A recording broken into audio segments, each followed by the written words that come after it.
What it be? What it do? My bitch is bouncing and flying, her booty bubbling. The thoughts I'm having about her booty be troubling. The way she's zooming and sweating, it got me mumbling. A booga dooga, a wooga wooga, a bubble. Broski, I think we got one. This song is a war crime. $100 quadrillion in your face, bitch. All right. Fuck you. My bitch is bouncing and flying, she sent me sexy pictures. Sipping lean in the springtime, I pour it out the pitcher. These bum ass niggas be hating, I cropped them out the picture. She called my dick Ray Rice, cause of the way it hit her. Fucking on her face, I might just break her jaw. If I had a pussy, she would hit it raw. Took her to the garage and told her pick two. All my ops trapped in time, just like Doctor Who. I'm a rich ass nigga, I don't shop at the mall. I'm a snake ass nigga, I might crawl up a wall. You a Let's get it bitch ass going. nigga, you only shop at your mom. I call my bitch pussy Saddam, cause her pussy the bomb. My bitch is bouncing and flying, her booty bubbling. The thoughts I'm having about her booty be troubling. The way she's zooming and Hope you're all well.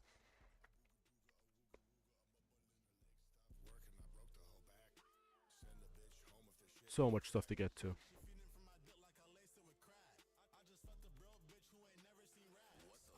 I just realized I haven't.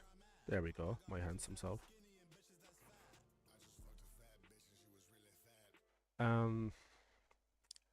Yeah, so it's 20 years since Legends of Metro Nui. I'd like to go through that. I don't know if we'll get to all of it. We'll see. If people just want to do some mocks, we can do some mocks. I have the old doc up there for that.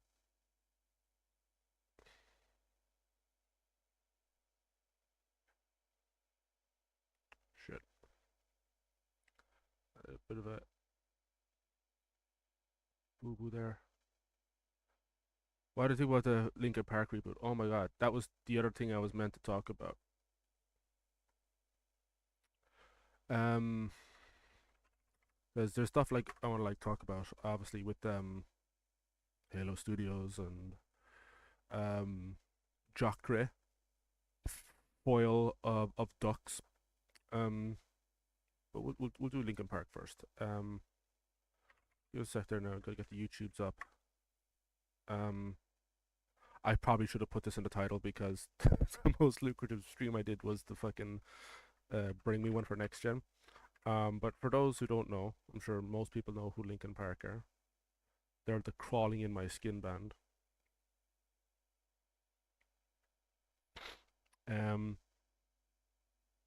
They obviously poor old Chester left us back in 2017, I believe, right? Very upsetting. Probably one of the few celebrity deaths that probably messed with me a bit. I'm just pulling up the stream chat in another tab. That's what you're seeing there.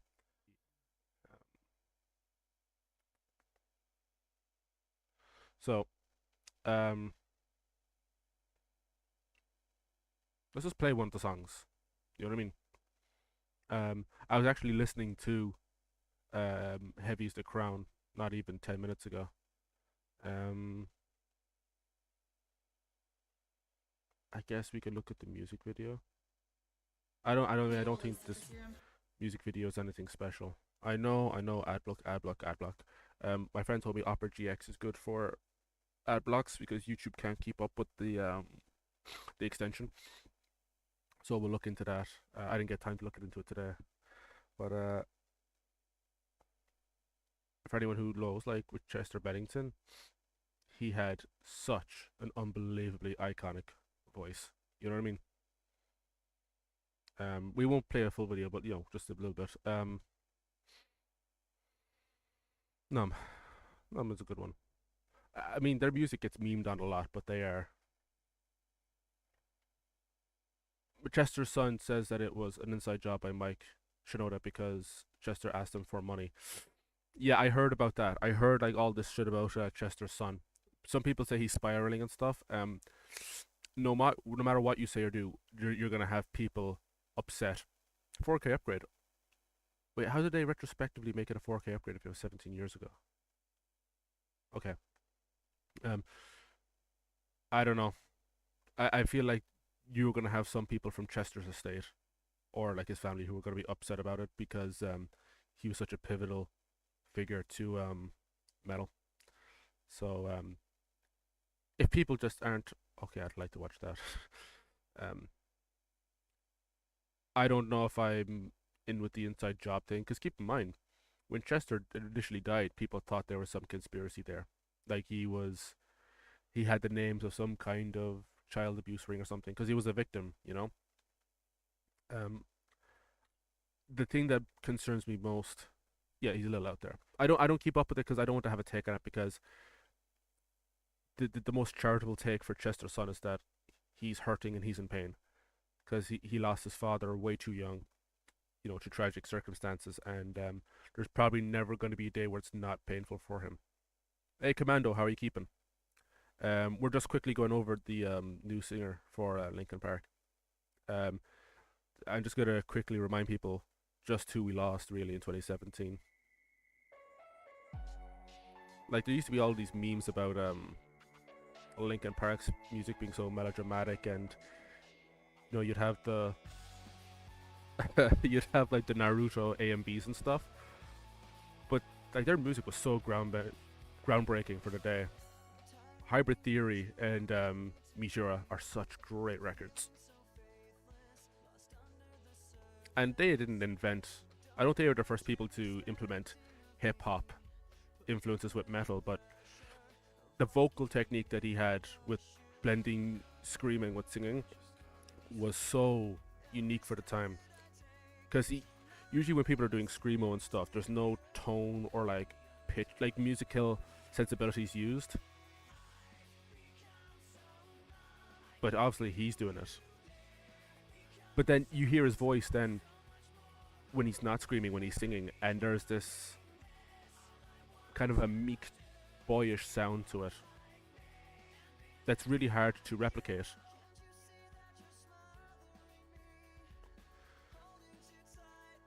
And the problem is, like, for a lot of Linkin Park, it becomes the only thing people can talk about because Mike Shinoda he does so much of the band's production.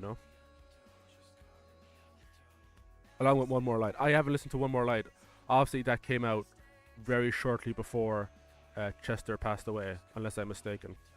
Because I remember One More Light getting a lot of backlash because of how light it was in comparison to previous albums. Like, it was probably their least heavy project. And I don't know. I'm not even that familiar with Linkin Park's discography. I'm not a huge fan. I think they're great, but I couldn't get into a lot of their stuff. Like when you get into stuff outside of the singles, I fall off a little bit. It's kind of like with Paramore, where I love every single single. I love every single that Paramore has ever put out. Something with a music video, but with the exception of their latest, was it 2022 or 23? They put out their last record. So much of that album had bangers that were not music videos, but I can't get into their other tracks. But anyway, now we know what we're dealing with. Chester passed away.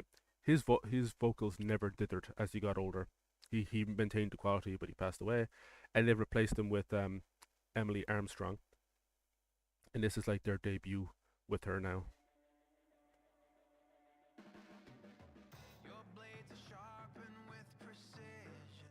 And the reality is, like, people were always going to be upset, when you replace someone so iconic. Like, if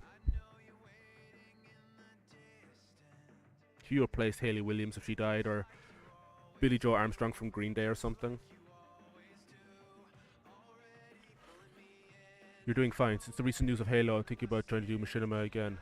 I'm just going to be cautious about this Halo Studios. Yeah, well, we're going to cover that after this. We'll talk Linkin Park, we'll talk Halo Studios, and then we'll talk Joker. Because I've seen Joker twice this week now. I went on Monday on my own, just to let us some steam. And then I went down on last night with some friends, because I needed to see their reaction to it. That's Emily there now, the blonde lady.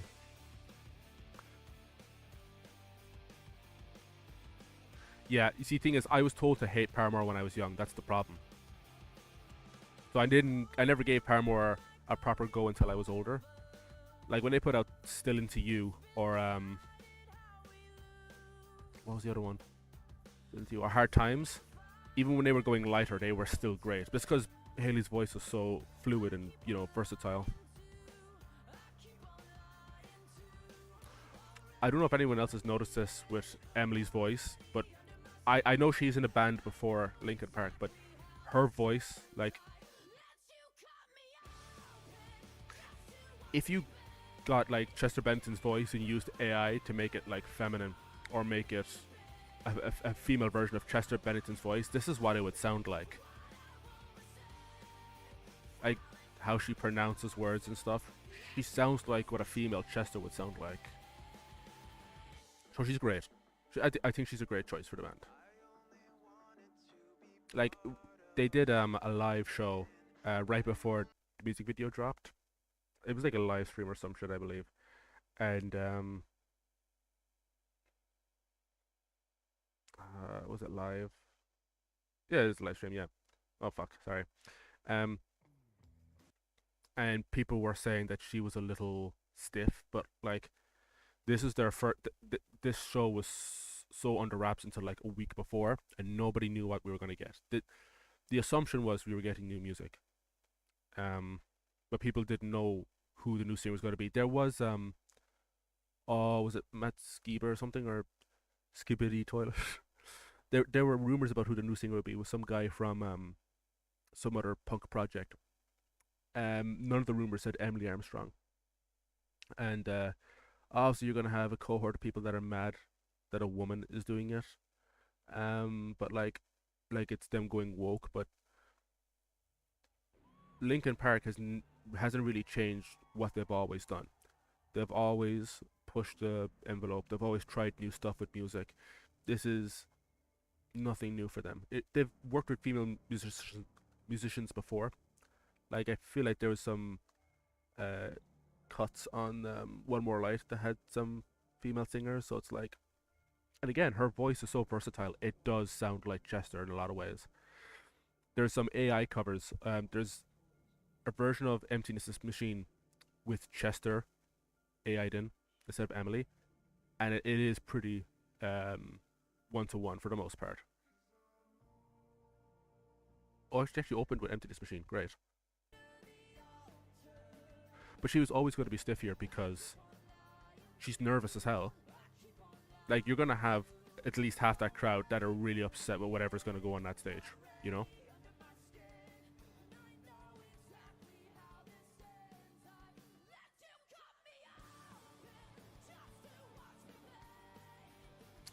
So I'm curious what you think. I think she's a good choice. She just needs to settle in. That's all. Just give her some time. She'll be fine. I'm not thrilled about the stuff that she's a Scientologist. Like she was at the hearing for that guy from that 70 show who got done for sexual assault. Now, she was only at the hearing, in fairness. That doesn't mean she's standing in his corner. But I have very strong views about the Church of Scientology. It's the only it's probably the only religious body that I would be very happy see systematically taken apart. Because I don't practice what I don't care what faith you practice or whatever, but that entire church seems to be just an outright cult and a financial scam. You can say that for all religions, but at least people can take some kind of preachings or teachings from it. I don't think there's anything of value in Scientology. If she's not a Scientologist, she should just say, "Oh yeah, I'm not." And if she was, and she no longer is, I would like her to distance herself from it. If any of that Scientology stuff starts coming towards the fans or through the music, I'd be very okay with never interacting with any Linkin Park media. But like, that's not on Mike Shinoda. That's not on the rest of the band. But again, it's like whenever I collaborate or work with somebody, I tend to vet them, check their past work, see if there's anything they're involved with that I wouldn't want to co-sign myself to. The problem with Scientology is that it's so deeply rooted in the arts industry. Like I visited Los Angeles in the past year for the first time, and just seeing how much of a grip they have is crazy. Like, I don't want to make this a Scientology stream, but there's one Scientology office in Ireland. I think it's in Dublin, and it's a teeny tiny little shop, and it's whatever. and I was in Winnipeg a few years ago, and they have a teeny tiny little office there. If you walk down the Hollywood Boulevard, they have they have one skyscraper and one palace that has guards armed to the teeth at the gate, and that's prime real estate. I don't think that's cheap. So to have Hollywood wrapped around your finger is a big power play. So yeah, you listened to Emily since 2013, bro. Her song on Need for Speed was the most wanted. She made my childhood. What's the name of that song? I'll see if I can find it here. Emily Armstrong. Need for Speed. I'm not a fan of her religion, but to be honest, I'm not a fan of how people practice my religion. Okay, well, like that's fair. I'm guessing this is her. Dead Sarah. Oh yeah, that's her, all right. Yeah, they're from LA. And she's a guitarist as well, so hopefully she gets to like play around and experiment.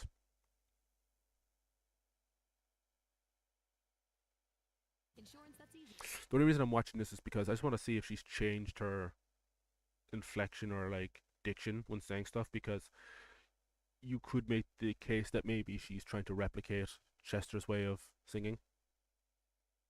Weatherman. This is a song you liked, is it?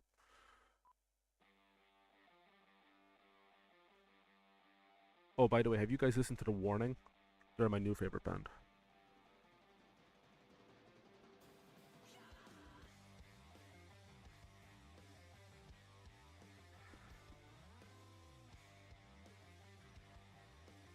Kind of like Rage, a little bit.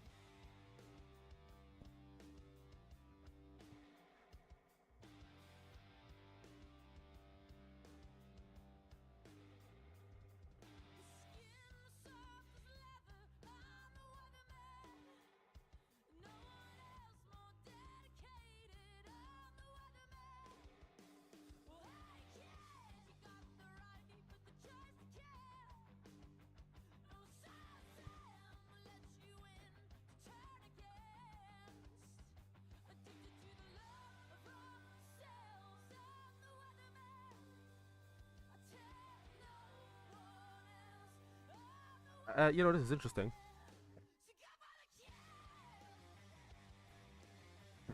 This would be a cool thing to listen to while playing Need for Speed, though. Let me know how the sound levels are. Very kind of grungy music video.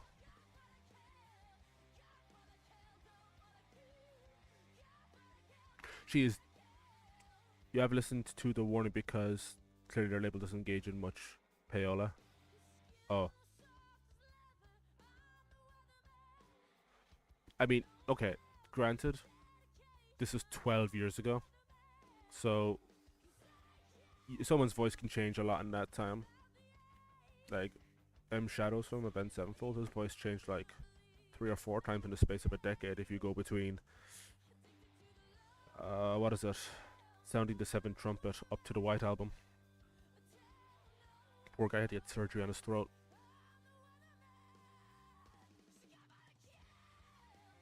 Yeah, but you can like her way of singing is so different from what she's doing with Linkin Park. I would never say that Mike or the gang told her you got to be singing like Chester, but you can see that she's replicating a style a lot more. And while I wouldn't want her to have to play by Chester's playbook for her time at Linkin Park, it's probably going to be a smooth transition for people. Because you could make the case that Chester's voice, when he was singing, at least had feminine quality to it.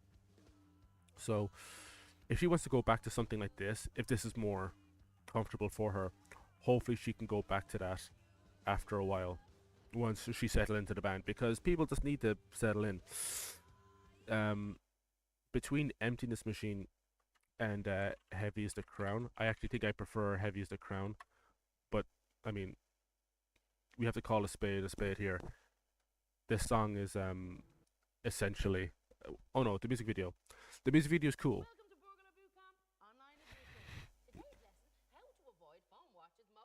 promise for next stream I'll have the ad thing sorted. But this song is basically faint for the first like I don't know half of the song. It just feels like faint. Is it pronounced faint or faint?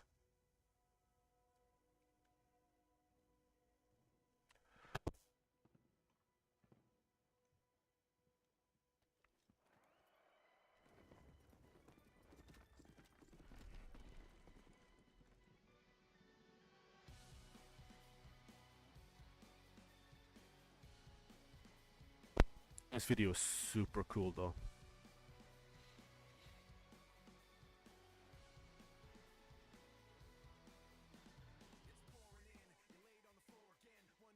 Like I don't really like this art style much, but bringing the band into it was awesome.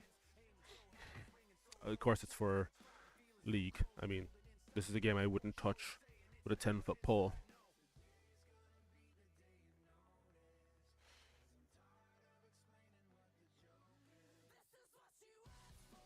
I feel like the Scientology stuff people will forget about after a while. Not that they should, but I don't think many people actually care. Like people just like to be outraged about shit. People are told to not like Scientology rather than look into it and realize how fucking horrible they are.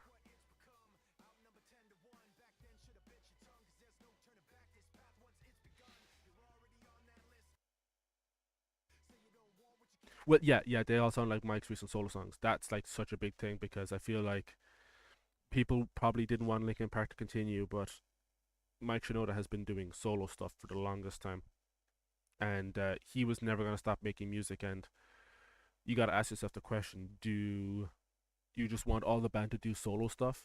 Do you want them to just make Linkin Park, make a side project that's not called Linkin Park? Do you want them to rename the band? Like Mike Shinoda was never gonna stop making music. The guy loves it way too much. Slapping the thing. Oiled it up.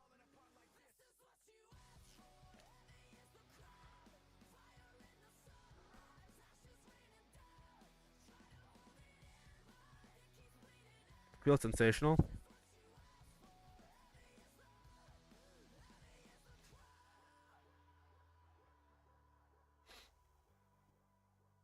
But like you can tell that someone like Mike Shinoda is such a central part of the band. Like I think they've lost Chad from the touring section of the band, so he will be in the studio writing stuff and produce, or at least writing stuff, but he won't be touring anymore.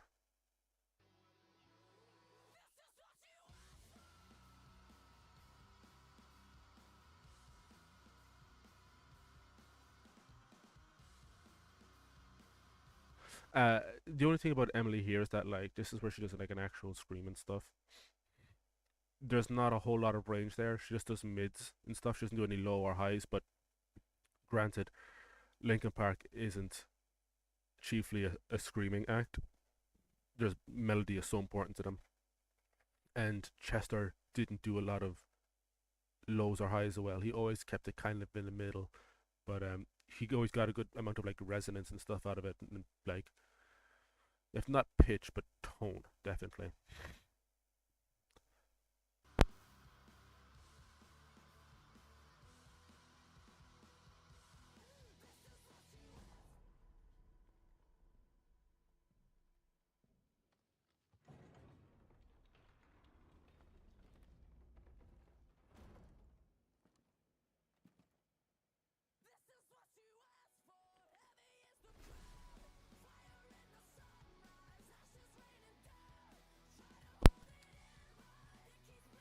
I'm guessing these are all the faces of the players in the finals for the Worlds. Which, in fairness, you'd almost want to get good at League of Legends if it meant getting to be in an official Linkin Park video. But what I'm saying is like, you could argue that without Chester Bennington, there is no Linkin Park. It would be the same thing if Mike Shinoda left, because Mike Shinoda handles so much of the band's production. I was gonna say it'd be the same thing if it sounded like Among Us. I was gonna say it'd be the same thing if you lost Jordan Fish from Bring Me, but then you realize No, well, they kicked him out anyway. Um, Christ of Almighty. Um, if you lost Corey Taylor from Slipknot, you'd probably lose Slipknot. You could probably get them. I mean, in fairness, with Slipknot, Corey Taylor teased, or not teased, but he hinted that like they would probably try to get the kids to take the mantle because I think Jim Root's kid is doing a lot of guitar work. Corey's son is apparently a great singer. Um, I don't know about Clown, but like I'm gonna I'm gonna give a hot take here, and I think that a lot of Slipknot personnel is a bit gratuitous. You don't need five guys clanging and banging on inanimate objects, calling them drums. You know what I mean? I don't know if Clown gives anything to that band, and that's a hot take I wish more people push back against. Because if I said that, I think 10 or 15 years ago, I think people would take my head off. Um, right. Uh, so we talked about Linkin Park. I'm happy with Emily. I'd like to see the Scientology stuff addressed a little bit, not too much. It can't be the only thing we talk about with her because she is sensational as a vocalist. Um, Commando asked about Halo Studios, so we can quickly talk about that. John's already done a reaction to it. Most of the community has already done a reaction to it. Um, there's not too much to talk about. Like John already said about like I watched his reaction. He gave out about the clapperboard thing, which ironically enough, they did with the first vid doc that 343 did when it was announced, which is like it's such a tacky thing to put in. It's so overdone. When you ever see a Netflix documentary now about a true crime, you'll always get those in there, and I hate seeing it. It's so stupid. However, I would like to know if the videography team that shoot this are in house in Halo Studios. I'm gonna assume not because they've written Halo VidDoc on it. They would just say VidDoc otherwise. So if they had an in-house videography team, God, I would love to be part of that.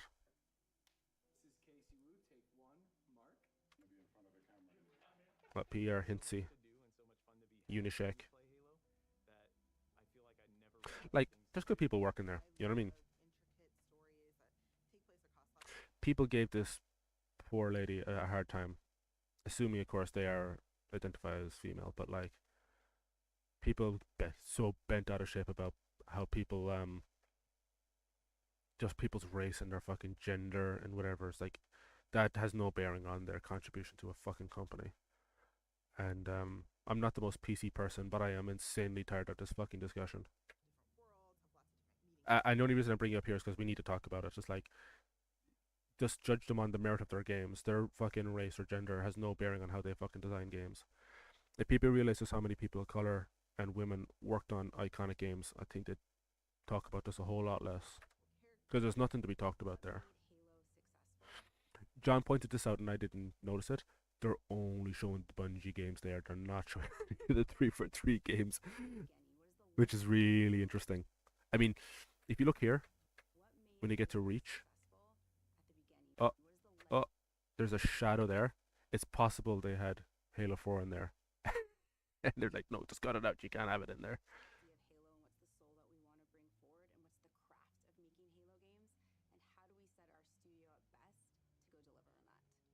And all these shots of like old games and stuff. Halo's woke. Yeah, dude, you remember how woke it was when Sergeant Johnson was in the first game? Oh my god, how woke.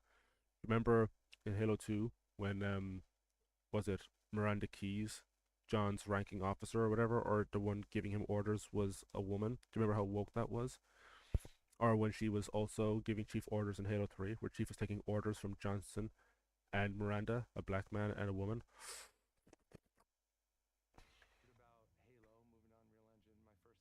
Why is no one saying it was woke when you had to play as an alien? That's literally not a white man. I mean, Arbiter was voiced by a black man. That's a little woke, guys.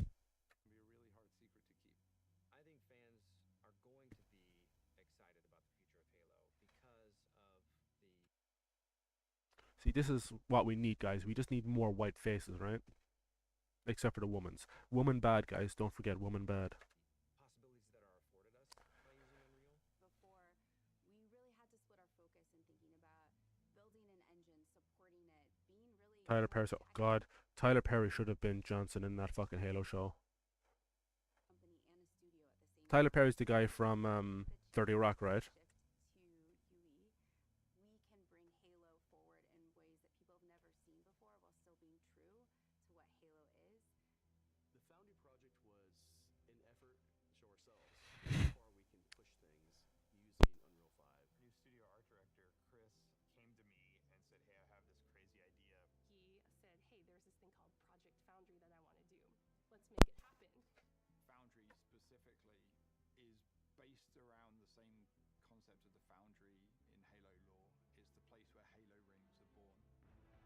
I actually don't remember the Foundry being mentioned at all in the lore, but whatever. It's not a game, it's a research project for our studio so we can prepare The ourselves Medea guy. for the Okay. success of making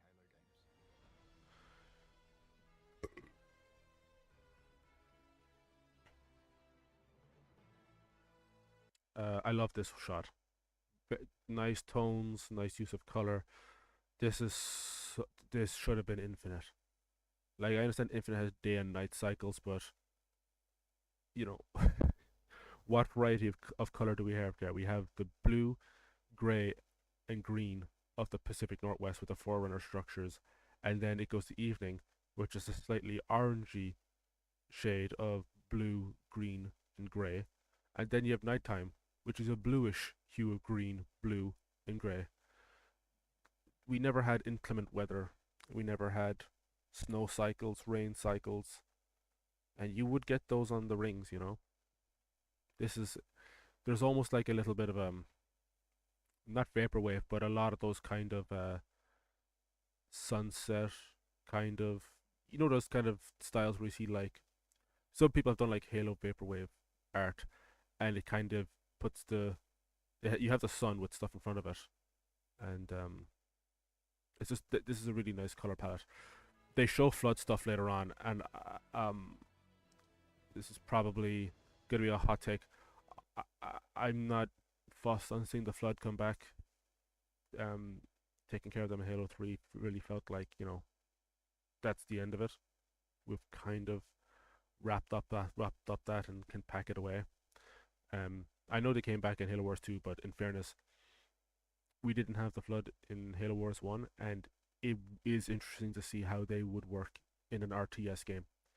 But having them come back as a villain seems really silly, considering just how much work you put into eradicate them in Halo 3. I mean, if you want to bring them back, you can. It's just, I was never too crazy about them as an enemy. I was never interested in them. The original Halo franchise. But we still have Halo Wars 2 here, you know. Best in class. That's what Halo was when it first was released, and that's what Halo needs to be again. So, for those who don't know, the move to the Unreal Engine was leaked 2 years ago, I believe. I don't remember who leaked it first, but there was talks about them moving to Unreal. I don't know if it was Unreal 5 or whatever, but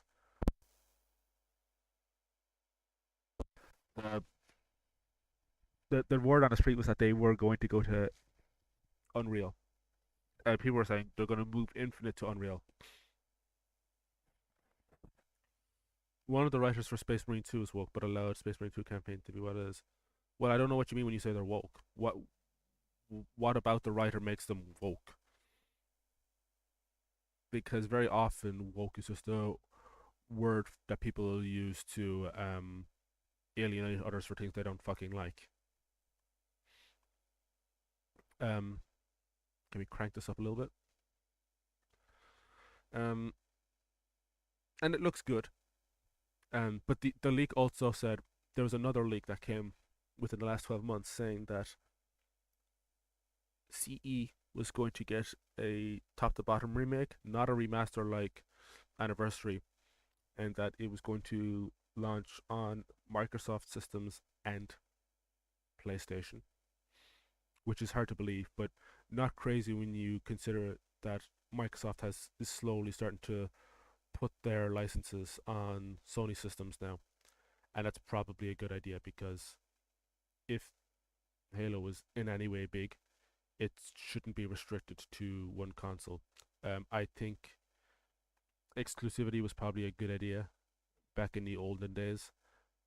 But as you start to have more people on cloud gaming, um, MMOs, it feels like a good idea to have everybody play together. I don't expect Nintendo to buy into this, but at least between when you're having consoles that hoist their sales less on titles and on graphical benchmarks, just have Halo on PlayStation and Xbox. Like Nintendo isn't selling consoles on their graphical fidelity; they're hoisting it on titles. And I'm glad that Microsoft is at least pulling away from the idea of like selling a box and they're now selling a service, where it's like Game Pass on your phone, Game Pass on your tablet, Game Pass on your PC, Game Pass on your Xbox.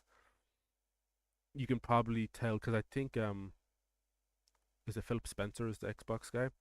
He said like 3 or 4 years ago, he said he didn't say that Game Pass is going on Xbox, but he said like we like the idea of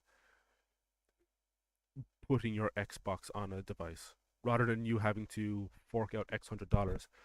It's like if you have a smart device, that can be your Xbox. That's really, really smart because Nintendo obviously put the home console in your hands. Now you can just take your home console anywhere, your home console with you. Like Nintendo have now completely curbed the handheld console market and blended their handheld console with their home console.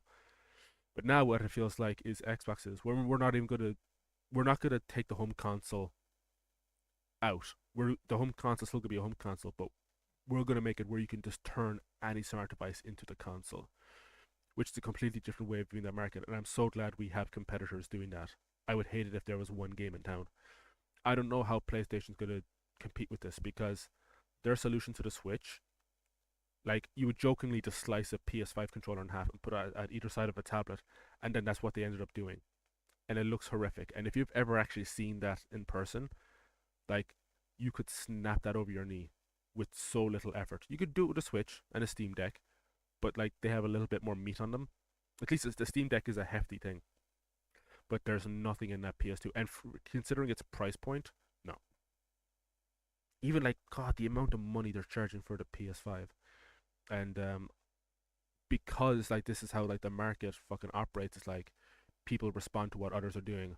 I feel like the next Xbox that comes out could be the bones of $1,000. It's super not worth it. Build a PC for the same amount of money and just swap out fucking graphics cards as you need to.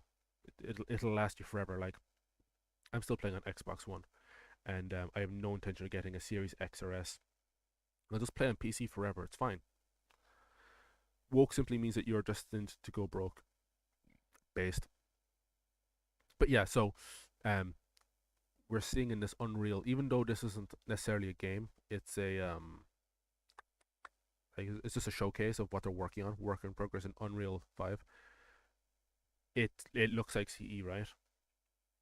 So this gives a lot of weight to those earlier rumors and leaks that, well, we don't know if they're leaks until they're true, but it's looking like we're gonna get a CE remake. I don't know if I'd want to get a Steam Deck. I'm happy playing it on my computer. You know, playing Halo on the go would be cool, but it's like I really don't care. I can't justify spending that amount of money. If someone offered me a free one, I would take it, but I couldn't justify buying a Steam Deck to myself. I have it on PC. It's fine.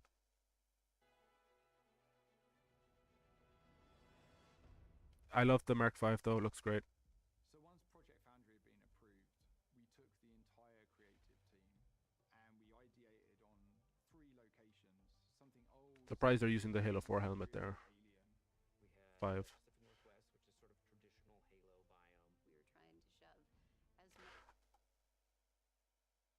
Hot take. I'm getting sick of seeing the Pacific Northwest. I think Infinite did that to me though, because it is objectively stunning, but I'm so sick of seeing it. The Coldlands, which was the second biome that we took on, it was There's a Coldlands, like snow is alright. I think Assault on the Control Room puts people on snow biomes, which is nice. They should have put in a desert, but I guess that flood one is kind of using the same color palette. But the fact that they use like a kind of a setting sun with this pinkish hue, it's great. At least whoever they have in the art department for concepts and stuff, like for this Project Foundry shit, whoever is like supplying the reference material and the concept art at least has their head in the right space. I can't say anything that John didn't say. Get good writers in there, and also we need an engine that's going to be robust enough to not, something that's not going to be brittle when you take it online, because the Slipspace engine is like, oh, it's. I know that with the Blam engine and with Halo 2, it was held together by duct tape, but it worked. The Slipspace engine does not fucking work. To me, it's more convenient than dealing with subscriptions and other Xbox nonsense. You're right. It is more convenient. But then again, like I'm probably gonna stop paying my subscription to Game Pass pretty soon. The technical showcase where we could play Like- with shaders, biome that we took on. This looks magnificent. Showcase. This looks fine. The only thing is, I don't care for snow biomes too much, but I'm so fed up with the Pacific Northwest stuff, which is probably what this is, just with snowfall on it. I'd be happy playing a Halo that is like at least 2/3 in snow biome, just to get something different. There's no reason why you couldn't have put at least 20% of Infinite's open world in snow, or desert, or volcanic, or swampland. I mean, they do have a little bit of swamp. How do you feel if Kelly Gay writes for the games following the writing method of the Rubicon Protocol? Didn't read Rubicon Protocol. Where we could play with I haven't read a single novel since Broken Circle, and I didn't even finish that. I was relatively unhappy with how 343 handled some of the books. shaders, we could play with Like this looks nice. It's obviously during a blizzard and stuff, and I like how you can play with poor visibility with like fog and stuff. Super big fan of that. But again, this is just we just cranked up the blue. I like the grayish, but it's like we're already grading gray and blue on this. That pink thing was like it's like nothing we've ever seen before in the franchise, and that's what we need. Like this, like with the planet and stuff. This is awesome. I love this. Look how it's reflecting in the eyes. Give us a game that looks like this. And you know what? Don't have us play as Chief. Have us play as what is it? ODSTs. I don't care about ODSTs, but the ODST community do not get enough love. I think there's a fan game called Branching Sickness where I think you play as a group of ODSTs battling the flood, and from what I've seen of it, it looks absolutely awesome. But this is great. Like, I think the reason why this works so well is because there's a great sense of scale. Like, can we do this in super slow mo? Like, again, John was right when he said like showing us like some fancy graphics isn't going to win us over. Completely right, completely correct. But this is a good start. I mean, Infinite had some great art and stuff, but and the graphics, I remember people were goofing on the graphics for a while. But like that was early, that was work in progress like this. I'm sure it could get better than this. Could get worse than this. You know? Very often when you see a vertical slice or like a graphics test, they'll just push all the fucking machine into like what's in that frame. And if you were to free cam it and move left and right, it's just a bunch of graphical spaghetti. You want to play Spartan 3 instead of just Spartan 4s, yeah. I think adding Spartan 4s was a very clumsy mistake to do. And it's something I knew 343 would do the moment they announced Halo 4, because they were like, oh, it's a new generation of Halo. Let's just make a new generation of Spartans. They can just do everything but better. It's like, oh, I mean, they play the same as Master Chief in Halo 4, so they can't be that much better.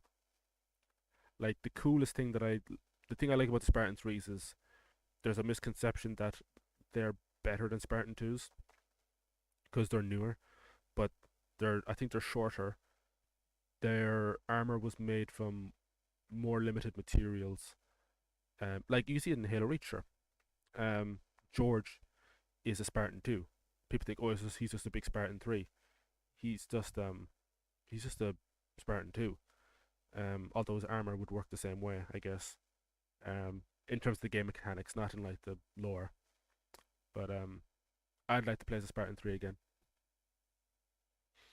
Because having health packs and everything rather than just a overshield made you more mindful about how you approach like enemy interactions and stuff. And when Halo was like, when it had you like thinking strategically rather than just running around and going bam bam bam bam bam, that was when the game felt like a war title rather than a sci-fi title. Which if you watch the commentaries, that's what they were going for in the first game.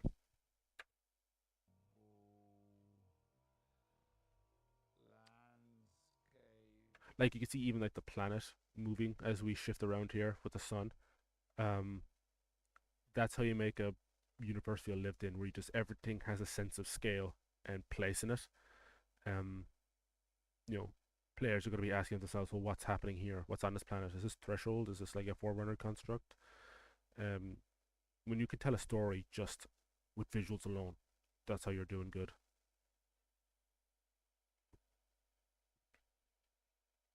And I think even for most of the people doing commentary on this, like in the thumbnails, they're using this image because it is the most visually striking outside of the one of Chief.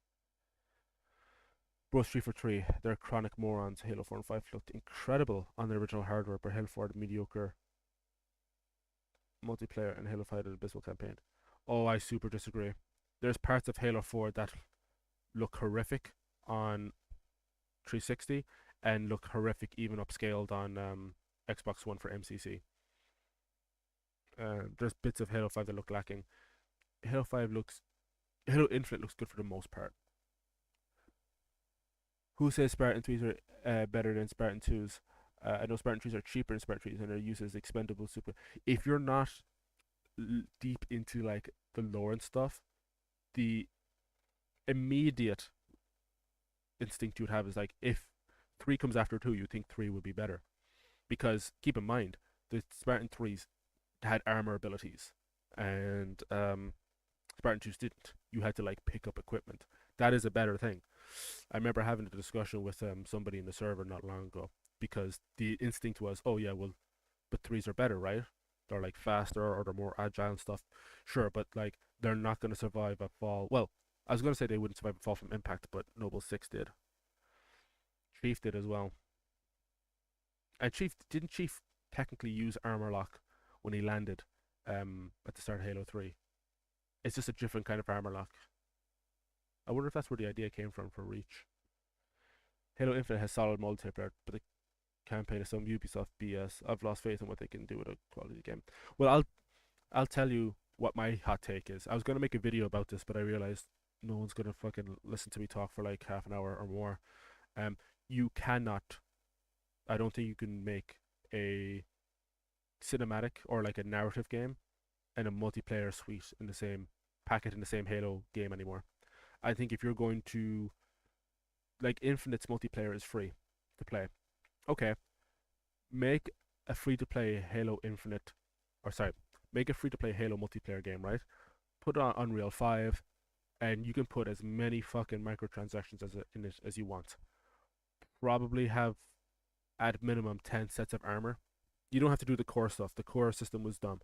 But at least put, like, 10 sets of armor that can be obtained for free through operations or events, just so people aren't completely chewed out. You can do season passes. I'm totally fine with season passes. But when it comes to narrative content, put a different team on it. Don't pull people. I guess you can do that contracting shit if you want, but I don't think you should have a narrative and multiplayer experience on the same disc, on the same box, the same thing. Keep them separate. That was probably easier to do 10 years ago, 15 years ago. That's no longer the case. And it's not because the series has changed or the team has changed. It's because the demands of the industry have changed. You can't just make a multiplayer game and walk away now. Now the demands of the industry are you need to constantly have a rotating door of content. You need to be bringing stuff in every couple of months, otherwise people's attention spans burn out and they go off. It's a super shitty reality, but it is what it is. People complain about microtransactions, but online games have service costs. You need to pay for servers. You need to pay for fixes and stuff. It fucking sucks, and I wish it wasn't the case, but it is the case. Do make a video about this. Put some gameplay in the background. People, do people really want to watch gameplay and listen to me fucking waffle though? I don't know.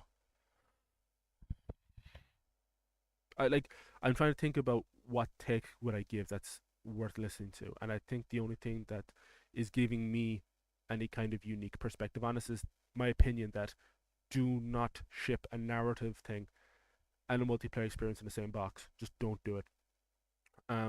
People gave 343, and I'm going to call them 343 because it's in the past tense. People gave them grief for shipping Forge late. Forge is free. It's getting free updates. Ship it late. I don't care. Just make sure it works. Same with theater mode. The theater mode in Infinite is unforgivably bad. Unless you have like a fucking insanely good fiber optic connection and stuff, theater mode is not going to work for you, and you have no aspects of being able to make machinima. And you'll see that. We'll finish this video. Don't worry. But if you look at where is it? A lot of their promotional material is essentially like, cookie cutter machinima. Where's the bit with the cinema? Here we go.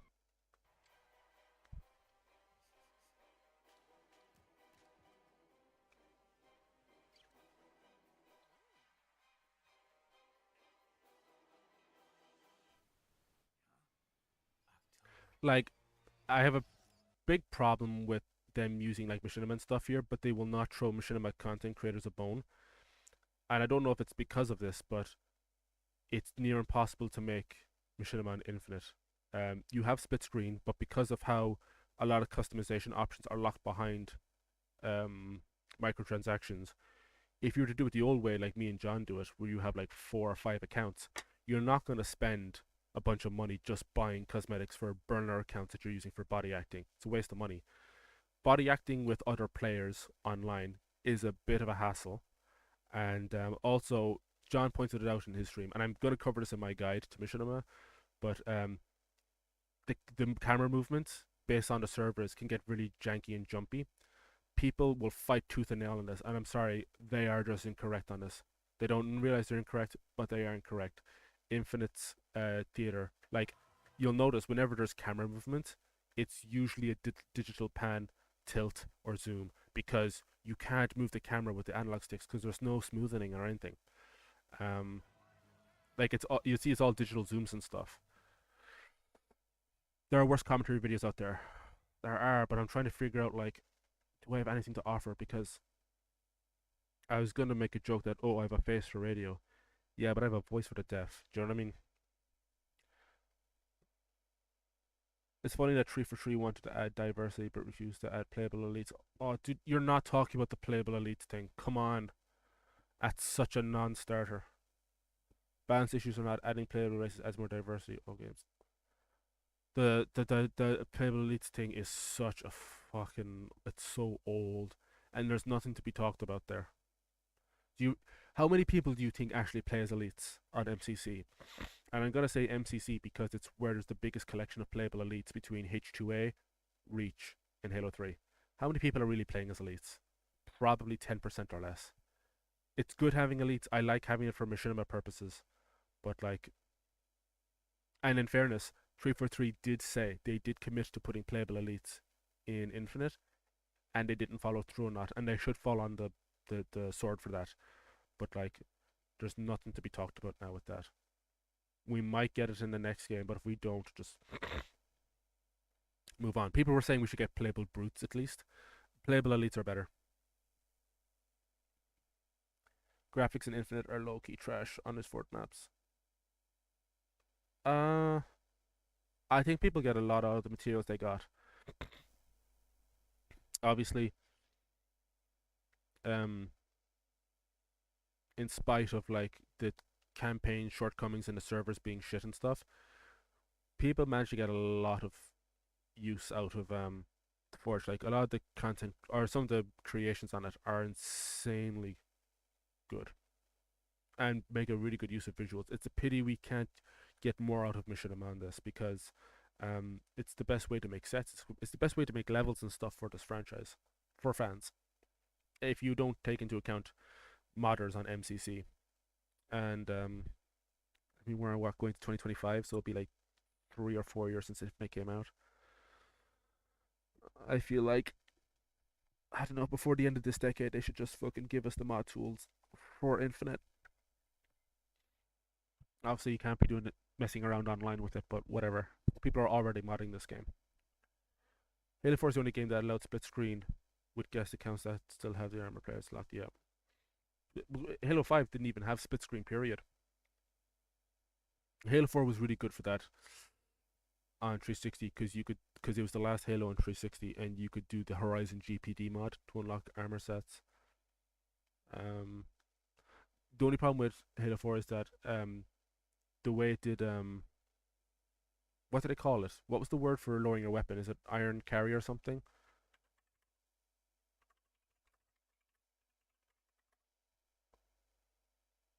What's the ultimate? Oh, what do you call the word for it? It's something carry. Alert carry. Alert carry. Like Halo 4 had a really bad way of doing alert carry because if your character even walked forward slightly, they would raise their weapon while walking. Whereas in Reach and 3, they would keep their weapon lowered as they were walking. You know what I mean? So alert carry, yeah. So that's where you can see like Halo 4 started to like drop the ball a little bit. That said, though, Halo 4 did do a really good job with Forge, as did 5. I think the Forge has been consistently getting better, but things like Theater has been falling off, and I don't like people talking about Machinima mode. No matter what people tell you, it's not a good way of doing Machinima. It's better just doing it the old-fashioned way by just playing through the thing. Okay, so let's finish the announcement video. I mean, the ice looks great. I'm not wowed over bike graphics. I'm more interested in like intent and shit. Oh, there's a ghost. Wow.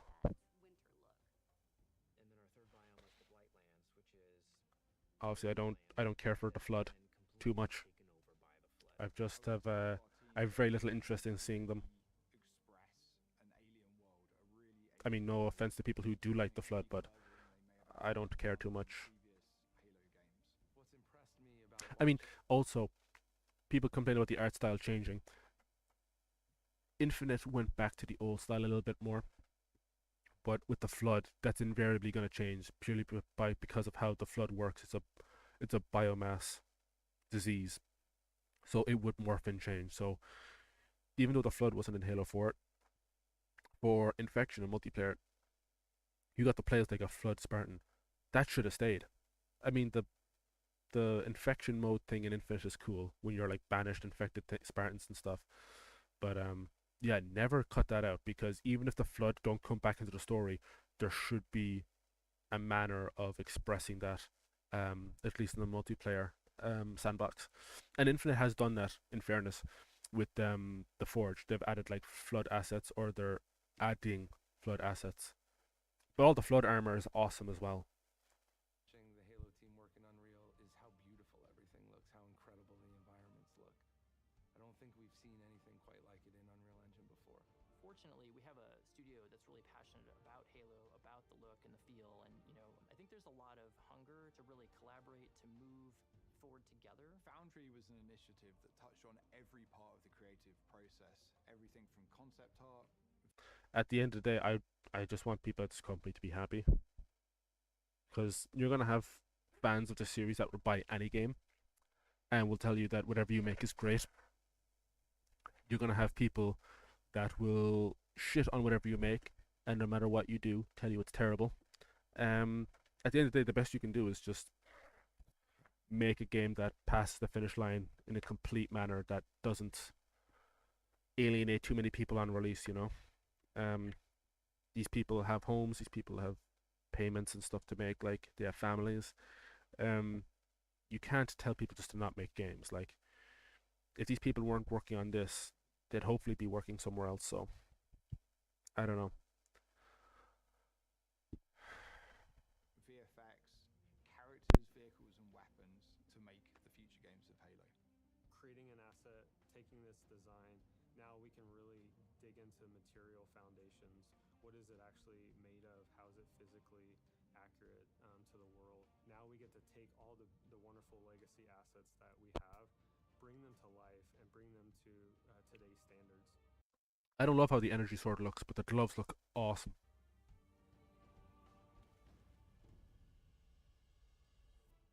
I'm a little bit about, ever since I think it was Legends, they've insisted on putting the 117 on Chief's armor.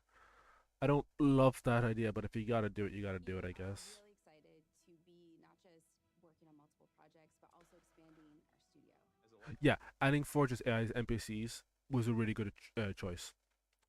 Obvious potential for Machinima, but again, if the theater is busted, there's very little that's going to save that. Halo player, I think the game's only going to get better when we get those new, unique perspectives and people bring in their expertise and passion for the Halo franchise. We are looking for new talent as the projects that we're working on kind of get further and further into their development cycles. And it is great to be part of a team that's growing because you can kind of see that force multiplied as people come in and take on challenges and you can do more. I'm all for the diversity and whatnot.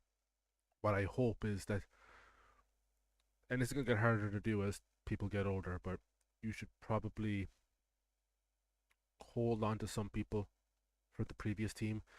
Like, I know you're going to have people saying, oh, don't hold on to anyone from 343 because 343 suck. Fine. I would want to have at least one person underneath that roof from Bungie. Now, I think you need to stop pulling back Joe Stanton. Let him go. He was pulled in as a fucking fall guy, in my personal opinion. I don't know. Like, people give Frank O'Connor a hard time, but, like, I don't know. Someone at least as a consultant. I don't know how much of Joe Stanton's consultation was actually taken on board.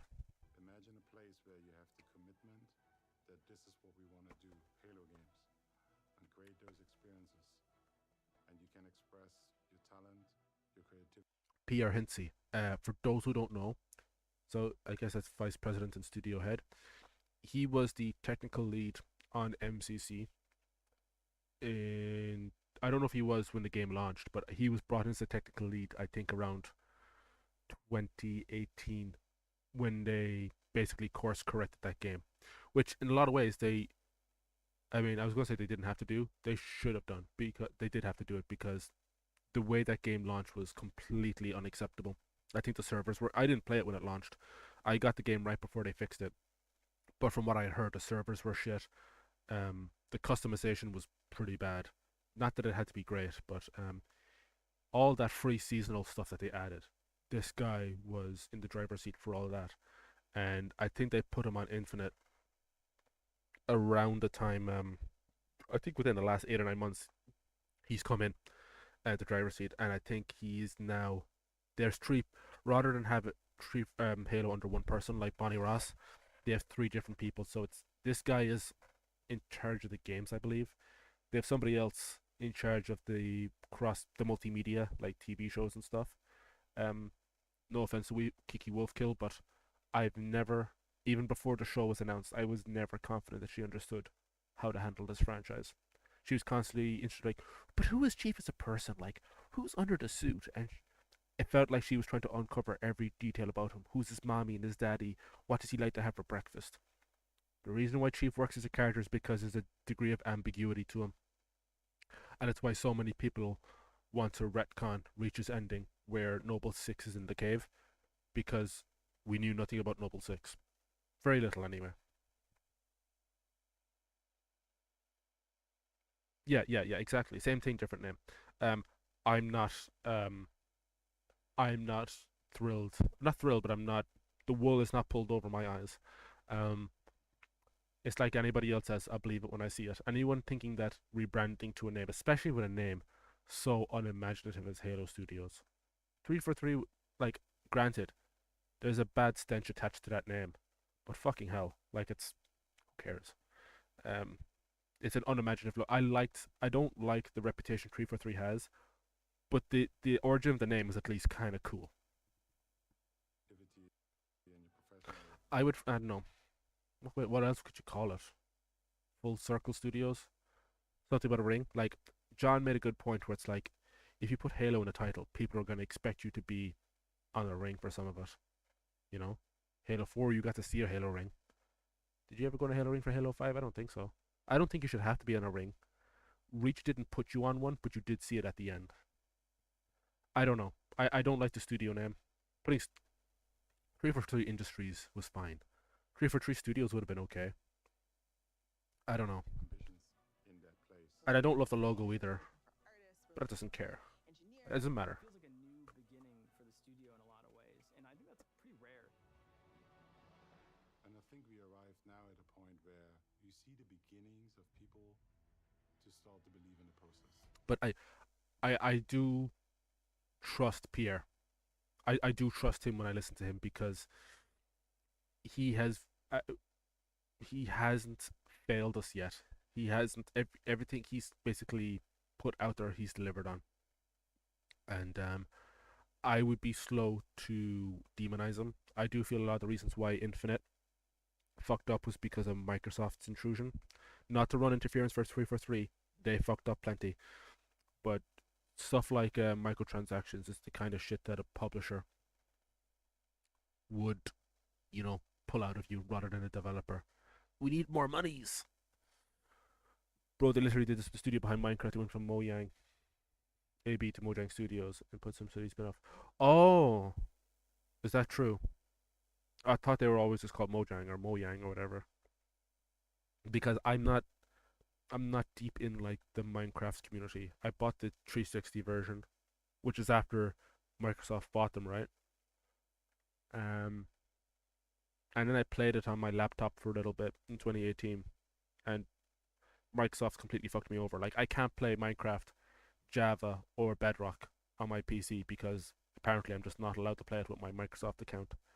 So I could play, I think Bedrock on Xbox One, but I have no way of playing Java, which means I have no way of playing it with 90% of my friends.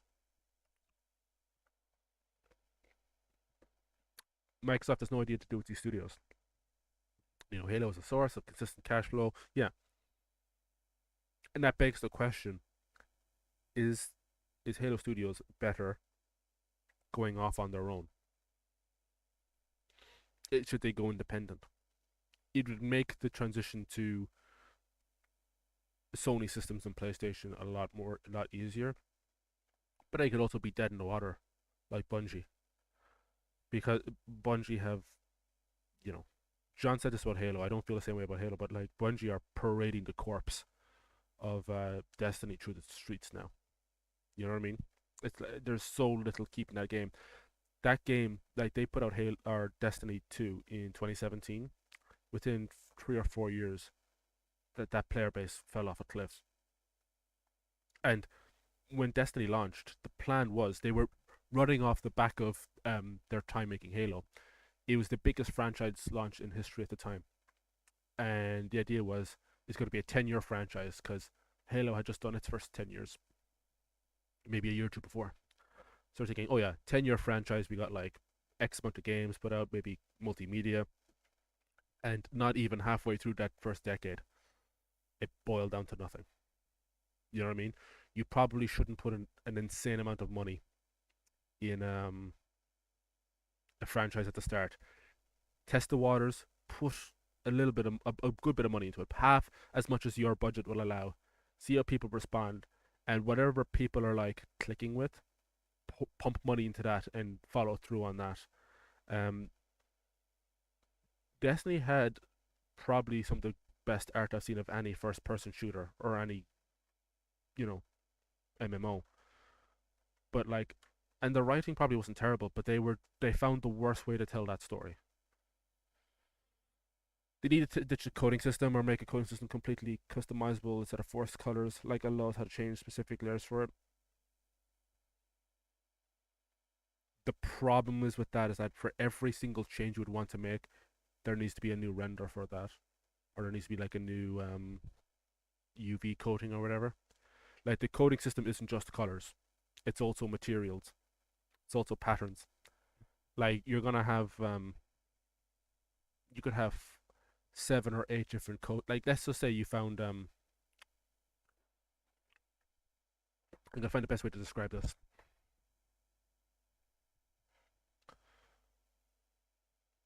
And I'm only like throwing in my 2 cents here because I do use Blender occasionally. Ah fuck. Hang on now. I've goofed up.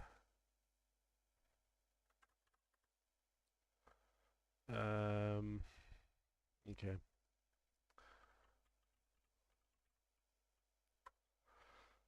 And Photoshop is the best.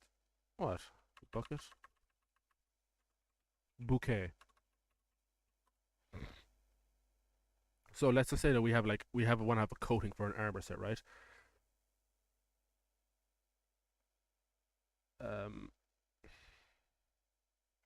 Back in the days of like Halo 3, you would usually have like 3 swatches for each color. Like you'd have like Wow. Minecraft is boo boo. I haven't played it in years, dog. Minecraft Dungeons were okay, but gave up on it too soon. I accidentally bought Minecraft Dungeons, and when I meant to buy Java, and they wouldn't let me refund it, the fuckers. Like in Halo 3, you'd have like, and maybe even Reach, you would have 3 swatches of the same color palette, 3 different kind of blues, and that's it. For something like Infinite, yeah, it becomes a little more complicated because they're doing what other, like I think it was like COD or CS:GO are doing, where they're doing materials. So fuck, I'm not great at Photoshop. Bear with me. Pattern overlay. Okay. So would it be like metallic or something? You know what I mean? Like I know they've applied the same color to all this, but like you want gritty metal in blue. Okay. Gritty metal in light blue. Gritty metal in cyan. Okay. But you would have like rusted metal dark blue, rusted metal light blue, rusted metal cyan. Even if you're using the same color palette, you still have to like put in different values for stuff. So it's not as simple as just simply removing the coating system, because if they reverse themselves on that, that means going from the coding system, it's bad for customization, but it yields cool results, right? Because you can have iridescent, fluorescent patterns on the armor that you didn't have in previous games. So if they took out the coding system, they could probably put a material system over it, but it'll probably put more stress on the system. So we have to bite the bullet on pushing into that coding system further, or that doesn't denote more microtransactions, but if they push further into the coding system, it'll allow more versatility and more definable stuff. If we pull back and go to the previous one, all this unique stuff is gone.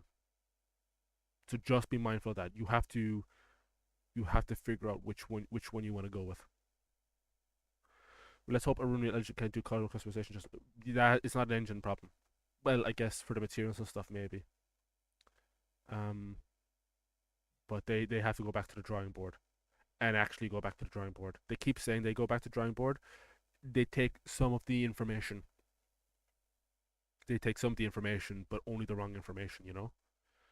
If you baked a lovely pizza, but you know, you put an ingredient on it, like you put pineapple on it, it's like, oh well, I don't like pineapples. We just need to scrap the whole pizza and try new things. Like, no, you just make the same pizza again. You just don't put pineapple on it. That's all. You just take out the one ingredient that didn't work. But pineapple on pizza is actually quite nice. People just start to believe in the process. There's so much momentum that we have right now, and focus and clarity on not just what we're building, but why we're building, and kind of this next phase of Halo. The worlds that we're building, the stories that we're going after. The potential at Halo right now is huge. I'm trying to figure out what software. I guess it's Unreal, right? 'Cause I spend all my time on Blender. Halo Infinite was the last remnants of how we made Halo games in the past. That was our recipe. It's so crazy that he's saying this while Infinite is still getting updates. Like, I understand it's coming to the end of its life cycle, but wacky to me that we're, you know, it's wacky to me saying like, oh yeah, Halo is the last way we did things. Because 4 or 5 months ago, they would have put out like a dev blog saying something like, oh, we're excited for the new stuff with Infinite, and now we're talking about it like an afterthought. Preset UVs, materials, and roughness, and then apply the actual colors as an albedo. Yeah. I don't entirely like understand what you're saying, because you know more about 3D than I do, but you're probably right, because I've seen 1 or 2 games doing this. Was it I think Splitgate? I think the first Splitgate did something like this. What we are doing right now, we're changing their recipe. I mean, John pointed it out, and somebody else pointed out. I wish I spoke up about it when I first saw it. That animation looks a little awkward. The start where he's just looking around, like. Halo games in the past. That was our recipe. And what we are doing right now, Like, that looks fine. But then when he takes the sword out, it gets really awkward. But it's fine. The armor looks good. This looks like the intro to either Spider-Man or Web of Shadows from Barnacle 3.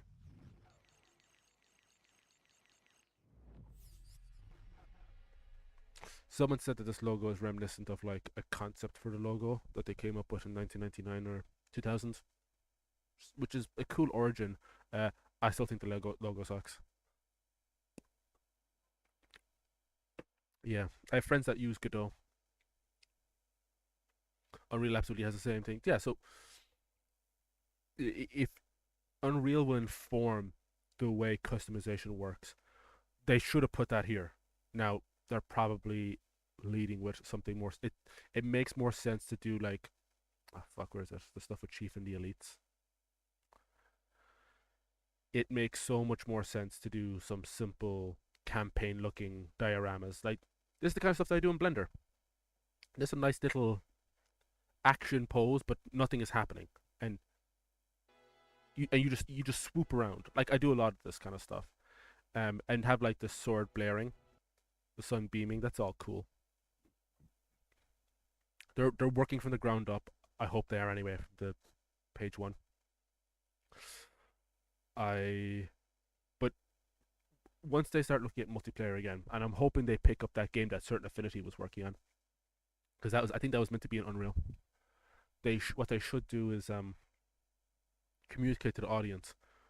We're going back to, because Infinite was pretty good at respecting player customization. They knew that they fucked up with Halo 5, but they should say, like, with Unreal, we're not doing like a stupid coding system. I hated Destiny's coding system, but as much as I hate our Destiny 2's coding system, as much as I don't like Destiny 2, they found a really good way of fixing the coding problem. Like, if you go back to Destiny 2 now, its coding system is actually pretty.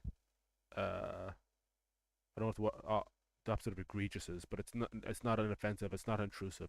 It's actually pretty accessible. Okay, we got through this. Good.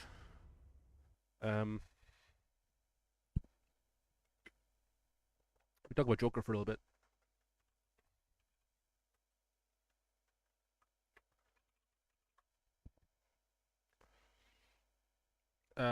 However, if you haven't seen it, I won't spoil it.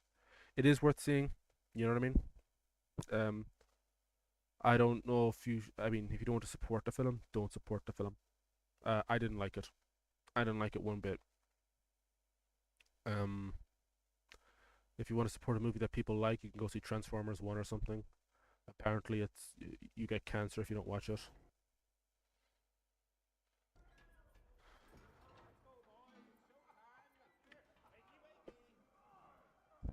Hey Fleck, you got a joke for us today?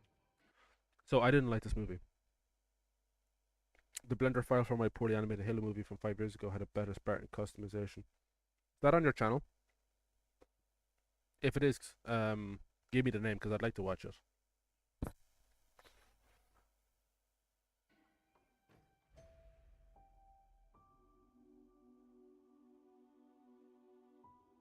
Oh, dude. I'm already kind of sad because this trailer is so strong. We use music to make us whole, to balance the fractures within ourselves.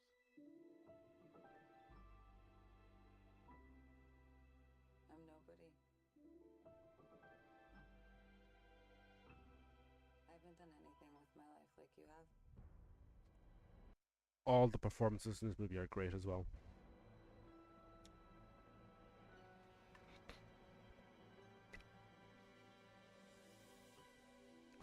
Also, yeah, it's Spartan Love. Okay, well, I'll look at that. If you, I won't watch it on stream if you don't want me to. I'm not gonna like dig into it. I'm just curious because I do a lot of Blender stuff myself, and most of the Blender stuff I know is through playing with Halo assets and shit. But if you've seen Joker 2, this is like one of my favorite scenes in the movie. Is this scene here is from a musical segment called "The Joker Is Me," and it's shot so wonderfully. The choreography is good. There's very few instances in a movie where the musical aspect doesn't choke the story. This isn't one of them. I like this.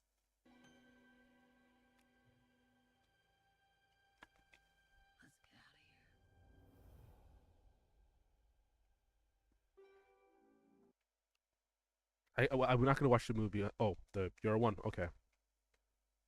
Since you said please, we're gonna watch Morgan after this though. This scene here, I think, is one of the first times you see like the kind of stage production, like flat stage, left stage, right kind of thing. Musical segments. It comes out of nowhere and it's so out of place. I was totally fine with the musical stuff, but it didn't work here at all.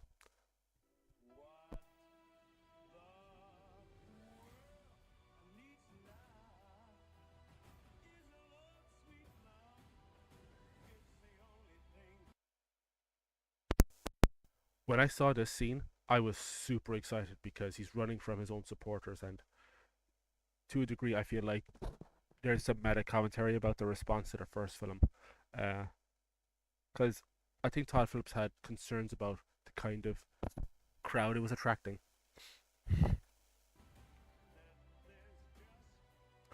Oh, this is okay. This is super disappointing. When you see this stuff, like we see this like talk show or show that the two of them have, you get excited for the context in which they break out of the prison or the mental institution.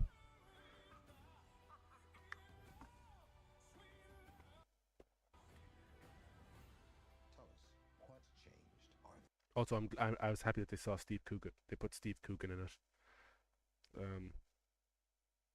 This shot, spoilers, the shot's never used in the film, so there's no context for this to be here.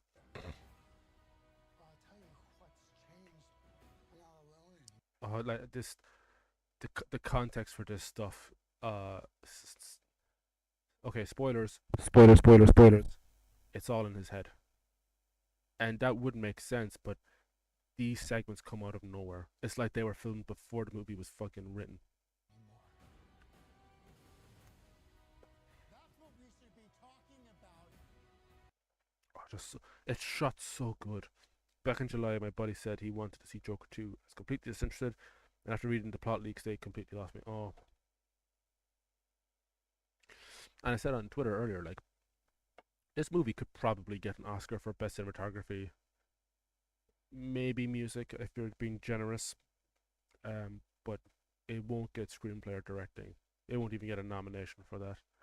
But the movie looks so good. It's I think it's one of the best shot movies of the year.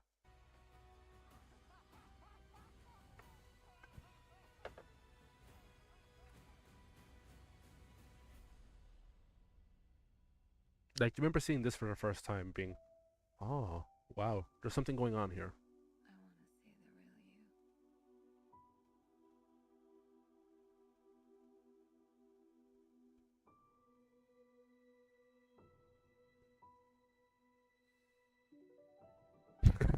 the real you. Dude, what the?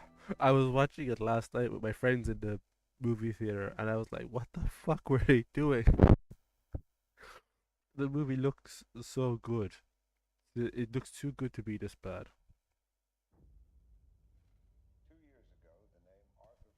I was gonna suggest like how he would fix the movie, but I don't want to spoil too much of it. But everyone's suggestion is as good as the next one. Like, this is reminiscent of the first movie where he's laughing on the bus. This is one of the only times he actually has like a. Lady Gaga's sort of better move. Well, like, here's the thing. I like Lady Gaga. I've loved everything she's done up to Art Pop in terms of her discography. I haven't cared about anything she's done afterwards. Um, she's a great musician and a pretty good actor. The problem is, like, she's not going into this movie under the name Joanne Stefani Germanata. She's going under Lady Gaga. So the implication is she's coming into this as a musician under her stage name or pseudonym. And when she was first announced as Harley Quinn, I thought, oh, that's cool casting, but is she going to take over the thing? And she kind of does. Like, in that first trailer, you know the bit where, what's his name? Joaquin Phoenix is walking through the hallway, and she sees him while she's singing, and her head drifts. When he's walking down the hallway, you can hear her singing in the choir. Well, no, you can hear the choir singing that she's part of, but her voice is turned up in the mix. So you're hearing everybody singing, we live and we sing, and and then you're hearing her voice like at least 2 or 3 decibels higher, going, we live and we sing. It's like, oh, she's already invaded the mix, the audio mix. I wouldn't mind hearing her voice there, but the fact that she's blowing everybody else out before she's even had like dialogue is a bit. I'm not. And that scene in the previous trailer where they're like, she's in a white dress and he's in a tux and they're dancing in front of the moon. This isn't a spoiler because it's one of those studio stage production kind of musical segments where the moon appears, she's silhouetted against it, and that music composition, which was great from the first movie, the bit where Arthur dances in the bathroom after killing the 3 guys in the subway, they play that, and then she's like ad-libbing over it. You know, it's the one with the violins, and she's just going, and it's just her dancing and replicating that dancing style. And I'm thinking, we had the context for Arthur doing that after he killed the 3 guys on the subway, and that was improvised as well, I think, the dancing. And you can see with the DOP, they're not riffing, but they're playing around with this new interpretation of the story as it was happening. But there's no context for Harley to be doing that. And it seems like we're just Control C and Ving something from the first movie and sucking out the context that made that so interesting to watch. Because in that bathroom scene in the first movie, it's so visceral and raw and grimy, and in terms of the color grading and the color palette, he's wearing these vibrant colors in this dirty, fucking dreary bathroom, and it's like a fucking metaphor for his life, because those vibrant colors are pushing out through an otherwise dark and dreary environment. In the previous trailer for this, you see a shot where Arthur's being led down the courtyard, and all the security guards or all the prison wardens have these umbrellas, and when Arthur looks up, the umbrellas are suddenly colorful. That's like a bridge between his reality and the reality around him. but other than that, there's very few instances of where like the color pushes through. Most of the movie of the second movie is in a courtroom, and towards the end of it, he starts to wear Joker makeup in the courtroom, and the color grading doesn't lend itself to him being a vibrant part of that those scenes. And you can argue that makes sense because he's having to face the reality of the situation, but there's no triumph in terms of like the color grading on this. Like everything is grimy in the real reality, and then in the stage productions, it's all vibrant and it's black and white. There's no, with the exception of that umbrella scene, there's very few sequences where they cross over or one is fighting for the other one. You know.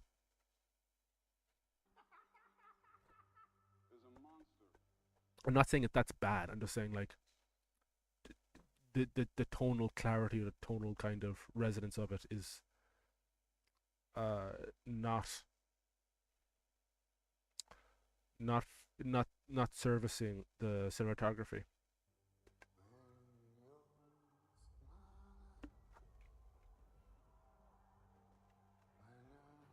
When I first saw Joker, Like this one, when I saw you, like that bit, like when they're singing, you can hear her singing over everybody, and in the shot you can see like she's not bellowing or like giving it welly. She's just pursing her lips quietly, so she's not being loud. for once in my life, I didn't feel so Also, alone anymore. I liked I really liked Joaquin Phoenix's singing in this. Obviously, he's not nowhere near the level that Lady Gaga's at, but for like it sounds, his singing voice, you can tell you can tell it's him singing. It's not like someone that is dubbed over him.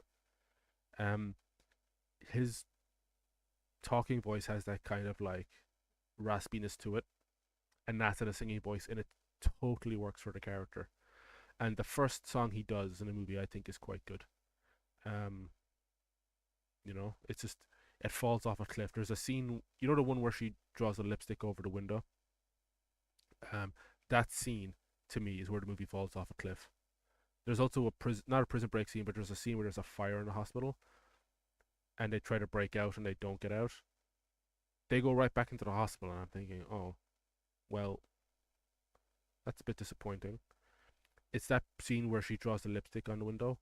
That's a lovely shot, but that scene is otherwise a total mess. And from that point onwards, for me, it's like the movie has left the building. Or, in this case, a lot of the viewers have. Because apparently people are walking out of this thing. Which you probably shouldn't be doing. If you value your investment, don't walk out of a movie.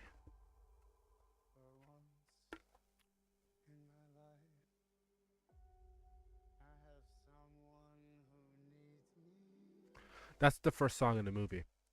And I love the way this is delivered. How about you, Arthur? Oh, Brendan Gleeson. Do you still think Lovely costume for the prison wardens as well.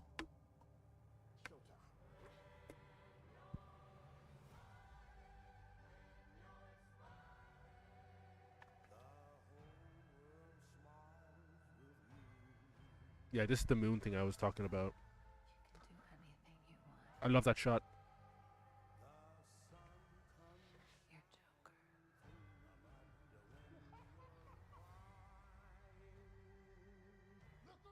You're Joker. Like that one of Lady Gaga like smearing the blood on her mouth that's part of the joke. Is the Joker is me. My favorite shots of the entire movie are in this scene, and this is like a good example of like the musical scene here.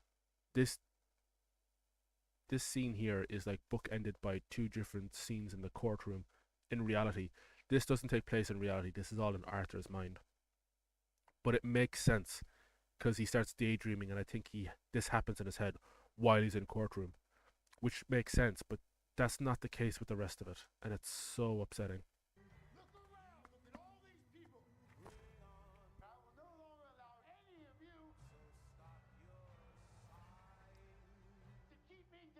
Yeah, so like that's where they try to break out. I got the sneaking suspicion that we're not giving the people what they want. Oh, that's interesting. when I watched that last night, I was thinking, this feels like a nod or a wink to the audience. It's okay, baby. Let's give the people what they want. I mean, they did the exact opposite.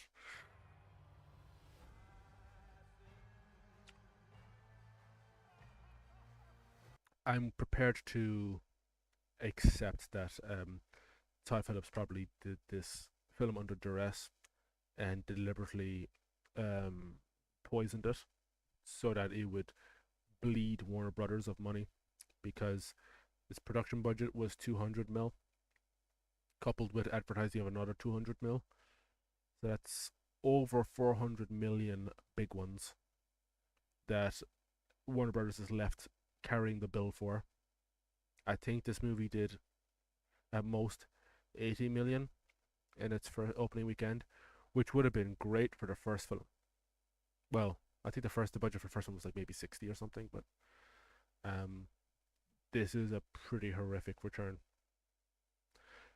for a sequel that honestly most people didn't want. The first movie made its point, and it was written to be like as a standalone in a lot of ways, not open-ended at all. Also, people talk about how the first one ripped off Taxi Driver and King of Comedy. Apparently, this rips off a movie called Chicago, Chicago by Scorsese.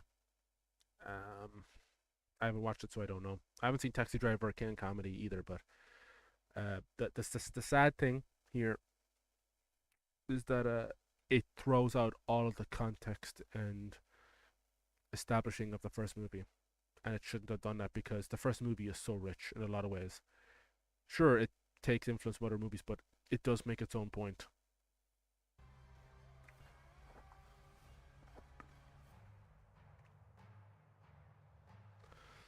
There's going to be a director's cut for this, maybe, because like, so this scene is not in the movie.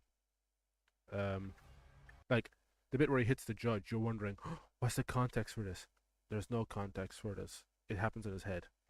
This bit happens in his head. He does like tap dancing, and it's actually really good.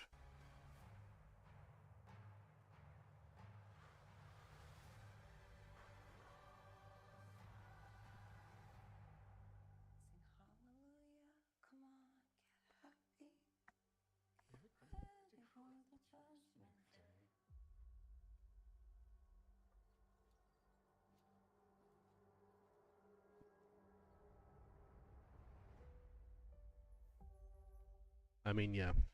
I can't really go further into it without spoiling it, but a massive bummer of a film.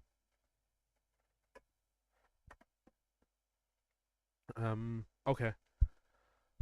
That's absolutely enough of that. Move on to what's his name? Morgan.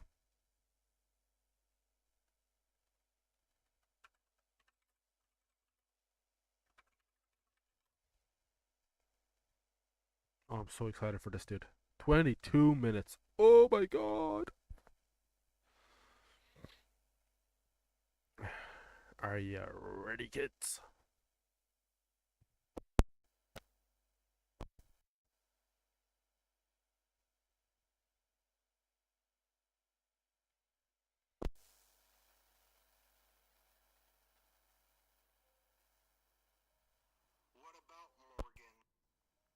Did he just end the previous episode in the middle of a scene? Do you remember that Scarface guy from a few months ago? Who? Tell me he's back online, isn't he? Yep, and with a vengeance against us. This kitchen sink or this bathroom sink is so weird. It looks like someone just got Colgate and smeared it all over, which I know isn't the case. Morgan's a very clean and tidy guy. He must have convinced Morgan. Although I tell you one thing, having a tablet sitting at the edge is giving me anxiety. Yep, and with a vengeance against us. He must have convinced Morgan to join them since he still believes you're dead. We need to get back online and ban this little Scarface motherfucker again. Dad, we can't. We need to go back to Olivia and get in touch Crazy that he's her dad. Johnson so he can reinstate our access. Alright, sweetie, let's go. Good job floating there. Oh, there we go.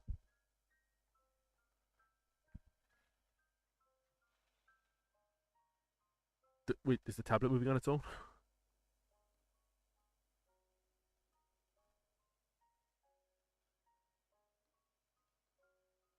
Oh, headspace there. Oh, he's moving the tablet. Okay.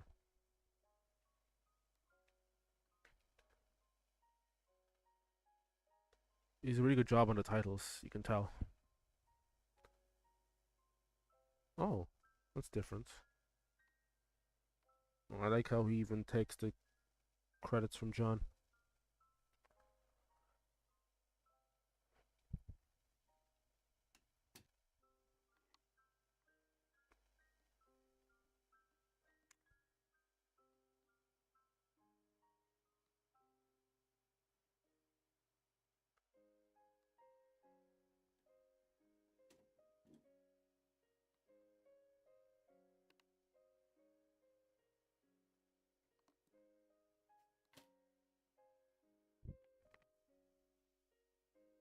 Oh, the two cats. That's right. That's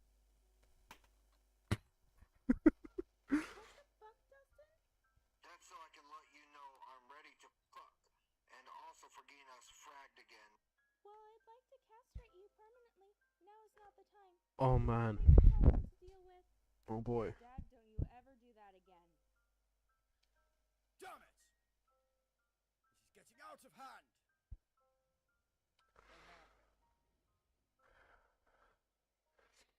It is so interesting that like you can tell this is clearly shot in like some kind of analog format where it's like it looks like utter shit, but it has charm to it. And I'd be remiss for not acknowledging that. I kind of wish that he would almost double down on this visual style and like use Xbox Live mics where it'd be like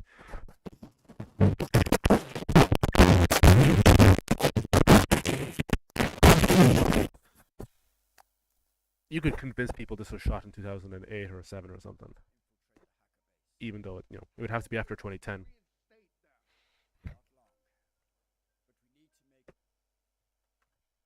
Hang on. The question is, what would it take? Like a quantity of thing, not a duration of a thing. He said, what would it take? And the other guy goes, not long. Oh, how long? Okay, I was wrong. Derelict L. And have him help us take down the hackers he's aligned himself with, and to realize what he's doing is wrong. Just realized the dialogue was low. How do you plan to do that? As soon as they're back online and in here, we'll go over the plan. Yes, they should be here any time now. Can John do the same thing? Olivia, come here. She was there. Turn around. Why? Just do it.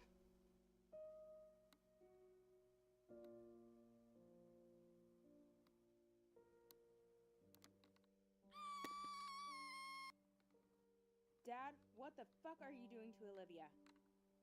Just fucking her, that's all. Dustin, get off of me now! What the fuck is happening?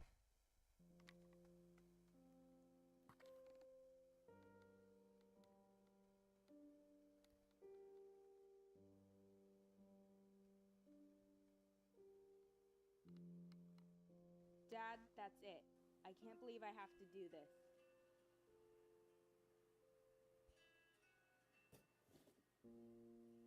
Oh. I'll get that. I thought that was Morgan coming in. I feel like if a sexual assault is happening, your first instinct should not be to answer the phone. It should be to probably stop what's happening. That's just me. That's just me.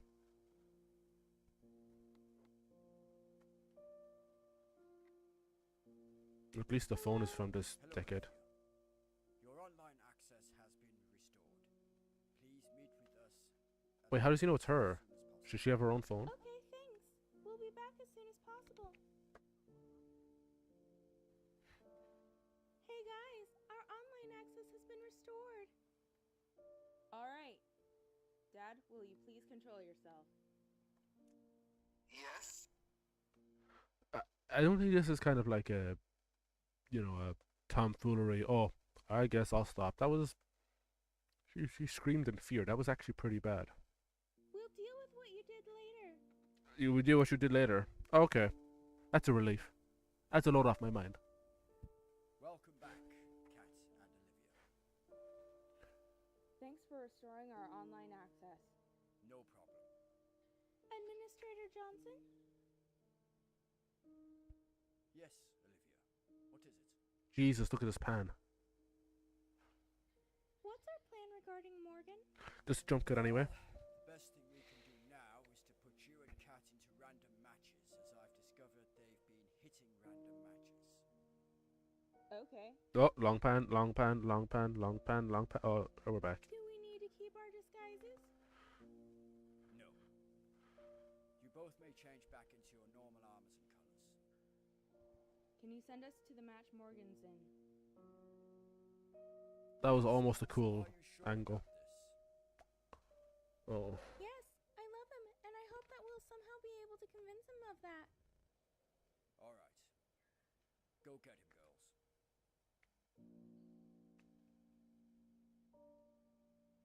We're just gonna let this audio track play out, even if the scene's done with. By the way, Morgan, there's what's called a rotation snap. You don't need to have assets like crookedly lined up in the scene. Just so you know. Just a comment is all. Matchmaking, my favorite state. Matchmaking, Missouri. What was that?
Decent shot. This one, well, the shotgun kind of hurts it at the corner, but oh, you're getting a lot of use of that GPT mod, aren't you, Morgan? Oh, this track again. It's like the same 5 tracks from Kevin MacLeod. This track is all he fucking has.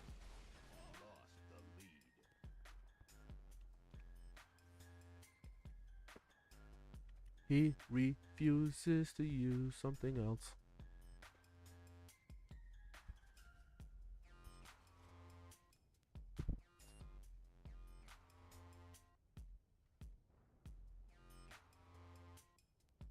Also, it's like, you can use uniform colors for a character, like all orange or all yellow. I can't be the only one who feels that it looks infinitely better if you try to use complementing colors. I mean, if they're not supposed to be unique characters and they're supposed to blend into the background, that's totally fine.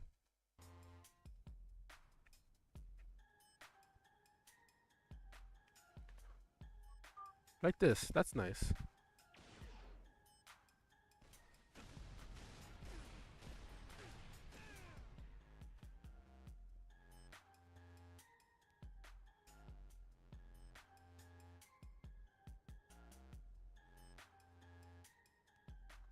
Is that Dustin in a disguise or something?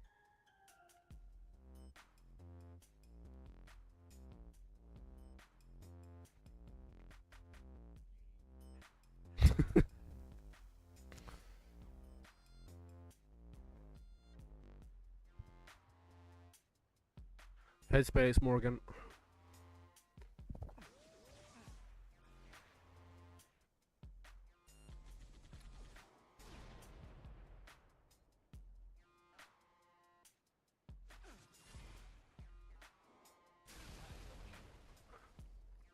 oneself had this problem as well, and Flick called it out, even though Flick is super guilty of doing it. If you're just doing body acting yourself without actors and stuff, having bipeds just stand there and wait to get killed is really bad. This is why we have editing.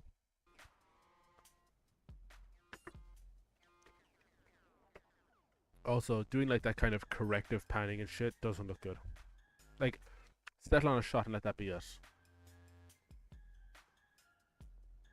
Oh god, this kind of the janky tilts and pans. It looks really bad. You're allowed to go for a shot more than once.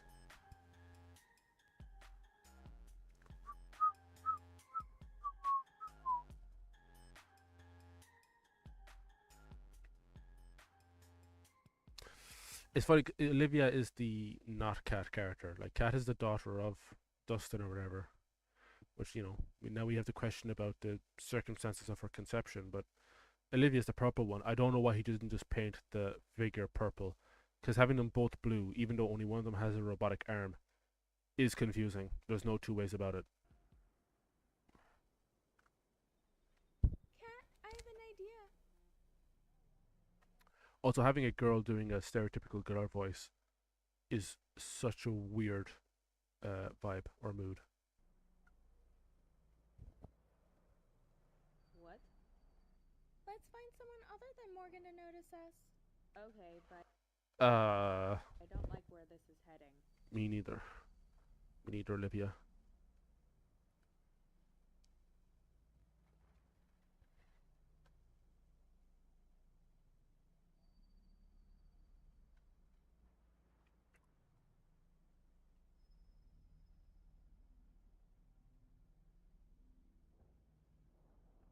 I'm so glad to see him throw out half the advice I gave him for how to shoot a scene.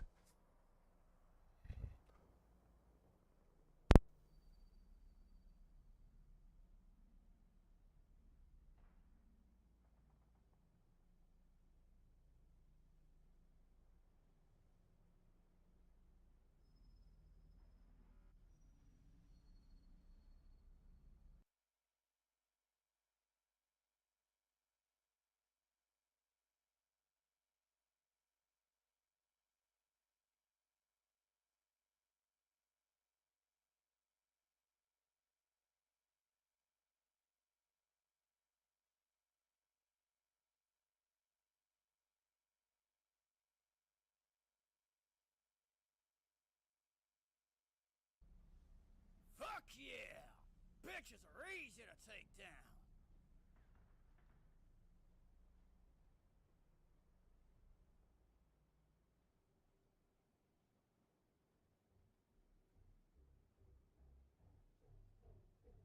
You both are pretty fucking stupid trying to take me on. This is a fight you'll lose, believe me. Ha! I don't plan to lose. You fucking whores will be sucking this dick by the time I'm done with the both of you. And then I'll boot you off the network. You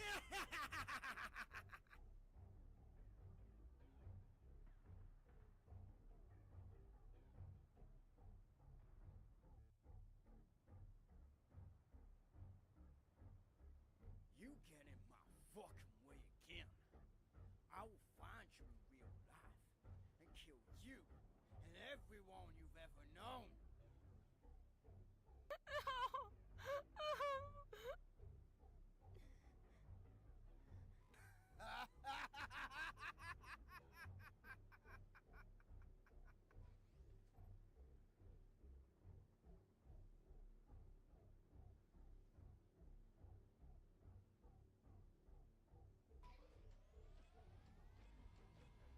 Nobody fucks with my friends.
pussy as it is, anyway.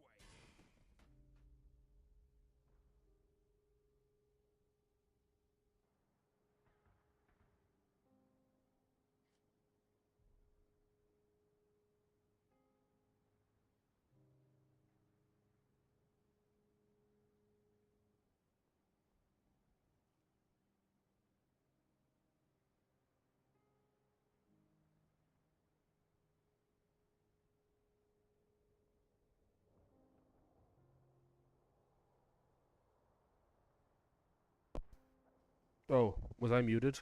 Whoops. Thanks, Dad. No problem, sweetie. Where's Morgan? He must have bolted either way. We're off to a good start. Yeah, dude. It was a great start. 10 out of 10. Brr, brr. I think I said it when I was muted, but at the end of every video clip, like when he does a take, I'm guessing he starts recording and stops recording. At the end of every video file, you can hear like a little bit of audio artifacting, like a bit of a meh or a brr. I've told him before to record a take for longer than you have to, and then just trim that bit at the end out because it's really hurting him. That would never be in there otherwise, unless there was something really wrong with his editing software, which I know there isn't because I don't use the same one often, but I downloaded it for the purposes of the guide.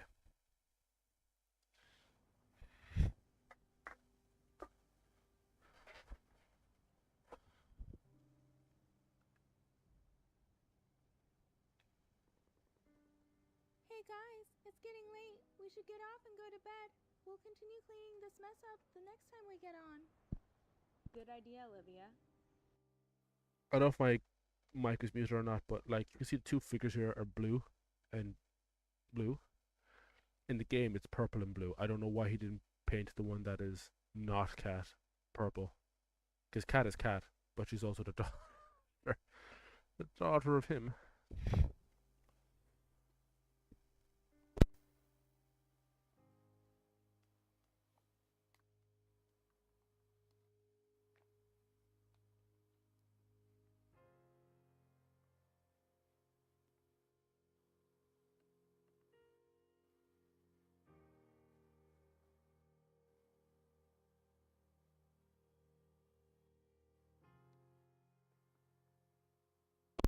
I'm guessing that was worthy enough to be the thumbnail, just a pizza slice cushion.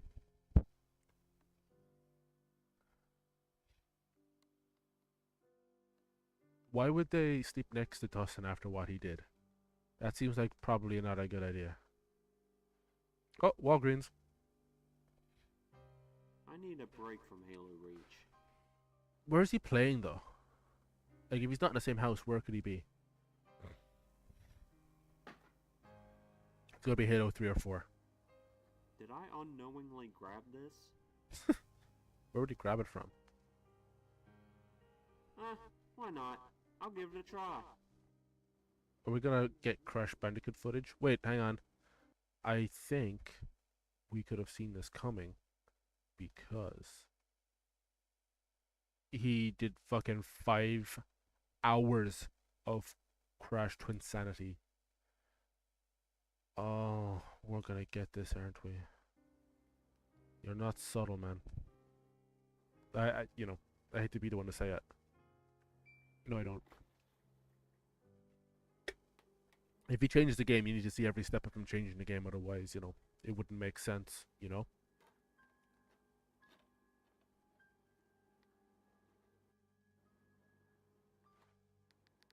Wow, it's, we can really see what's happening here, can't we?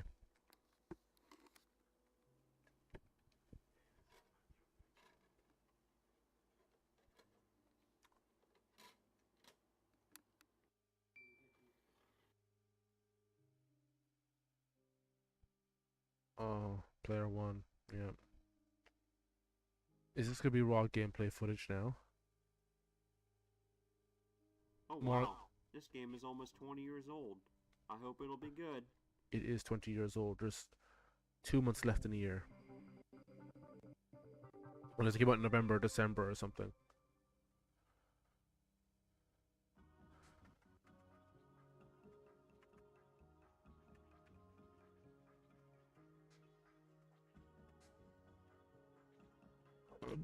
Excuse me. Yeah, it released in September. So unless it took them 2 months to film this, this is 20 years old.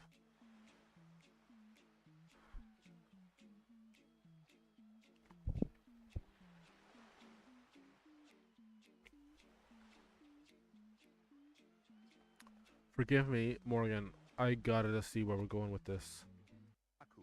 My duty is to protect you. You may summon me by breaking open these crates. Call me thrice, and I shall grant you special powers. Blah.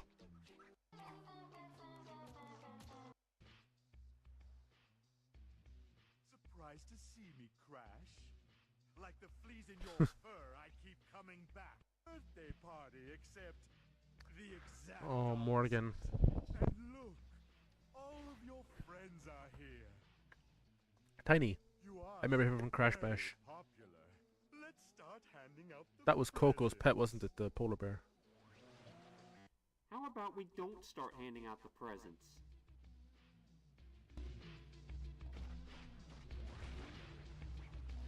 Is he just idling?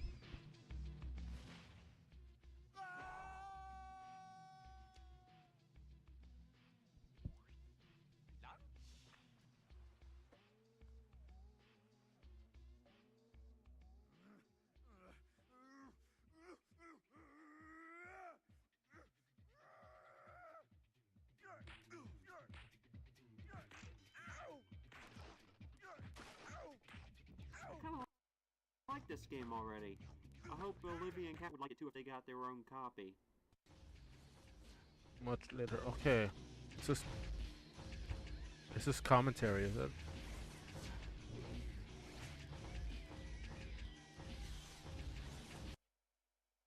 Oh, Morgan, what is this, man? Dude.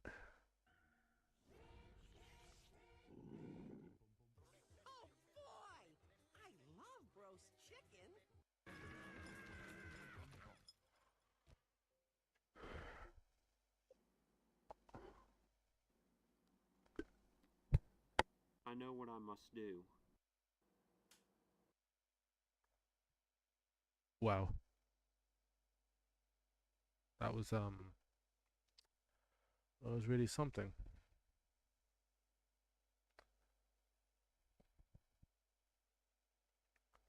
Voice only. Everybody's doing voice only.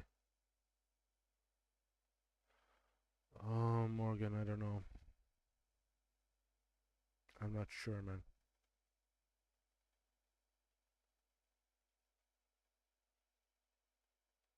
I was gonna do Legends of Metro New, but I'd like to do some mocking for a while.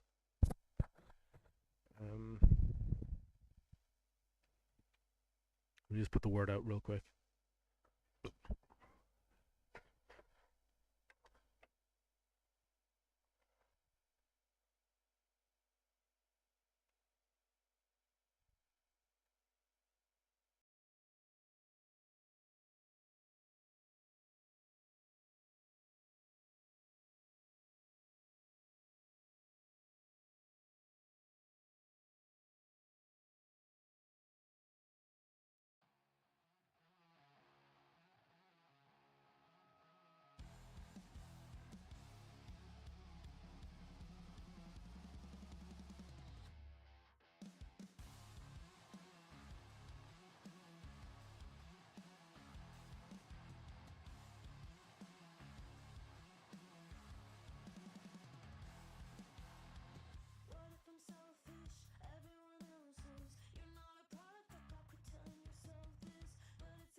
right.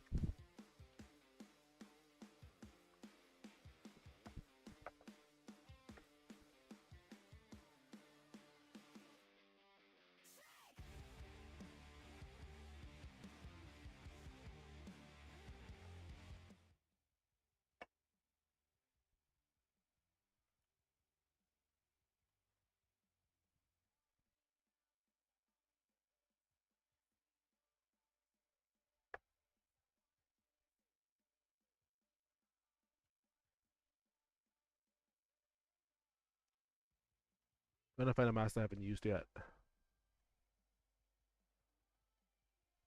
This could be good.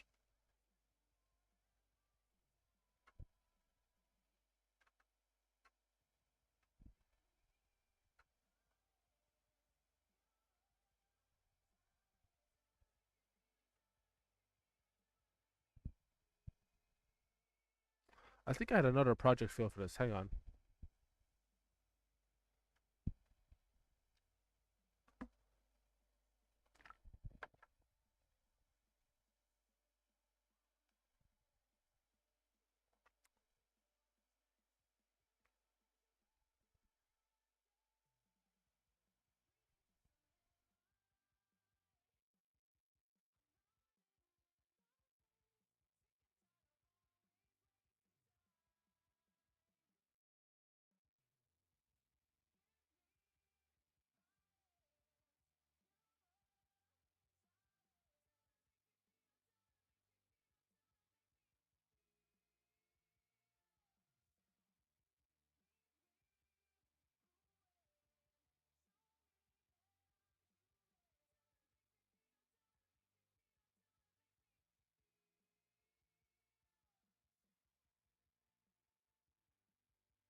Uh-oh. Yeah.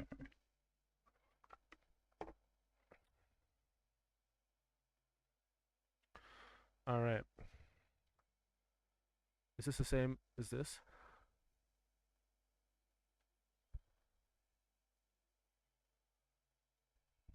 I think this is the same. We'll work off this one anyway just to be sure.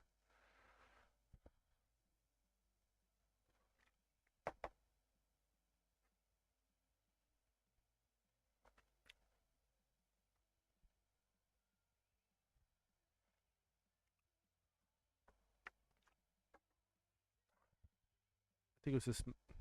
I don't really love any of these.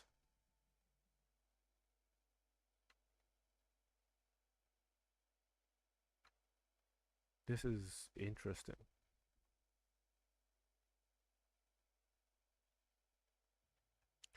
Do you know what, actually? Sometimes you get a vibe off a mask. Sometimes you look at a mask and go, ooh.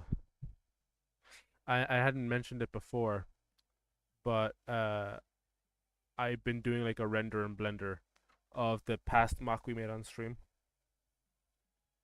Because it looked good when we put it through the export on stud.io, but what I wanted to do was to go a little bit further with the materials and stuff, so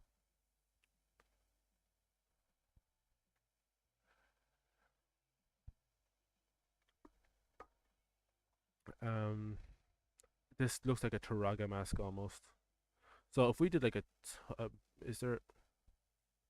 I don't have the Turaga opened here. So what I'll do is I'll open up a Turaga file, and we'll work off that. Just so we can make it a little bit different, because I know we did a Toa Metro the last time. I don't want to just Control C that now. So I'll pull that up real quick. But I will stay with you as I... Oh, sorry. I wasn't showing you. Sorry. Sorry. This is the mask I was thinking about. This looks like a Turaga mask to me. I don't want to feel like we just got to do a Toa Metro the second time. We can do a Toa Mata or something, I suppose.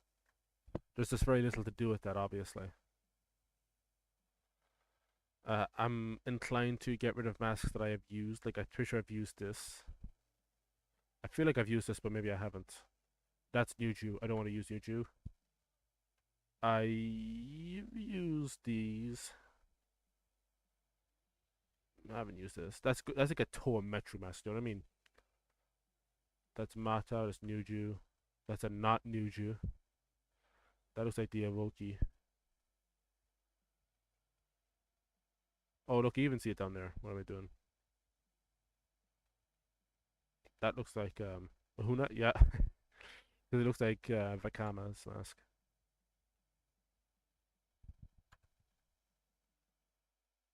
Does this have a Axel pen on it? Oh, it does. Okay. Well.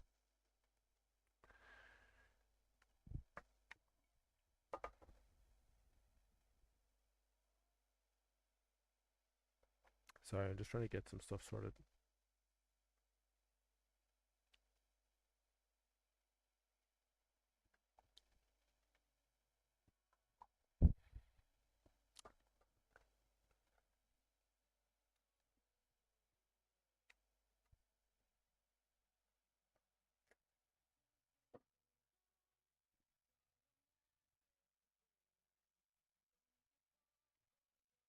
Hope you like the tunes.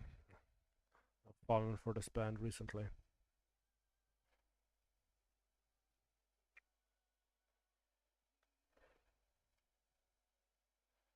I'm gonna open a Turaga file actually. If you just give me a moment.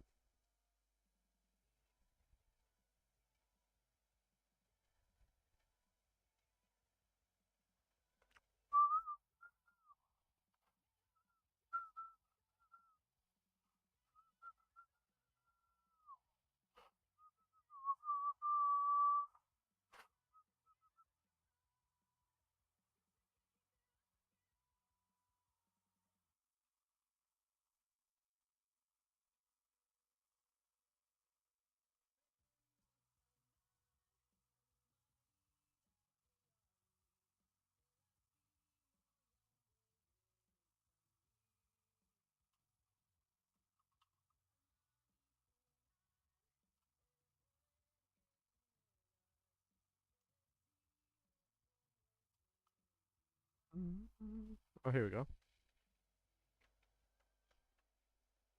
So obviously the immediate thing is to swap around things like the black and stuff because it's the only uniform thing about them.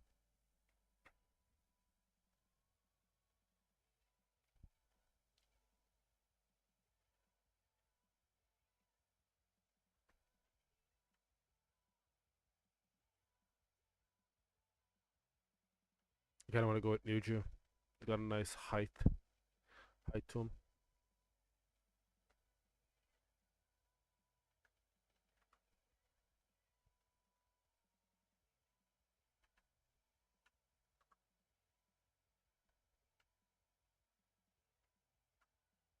Then I think of like a color that's unique now because I've done I've done 4 Turaga before this.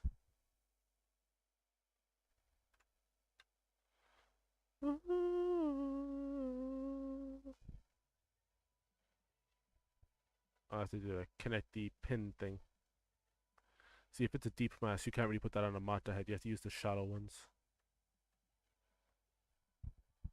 Uh-oh.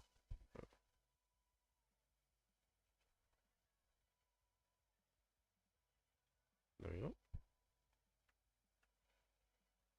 And get rid of this one. Select. Oh, You can see it's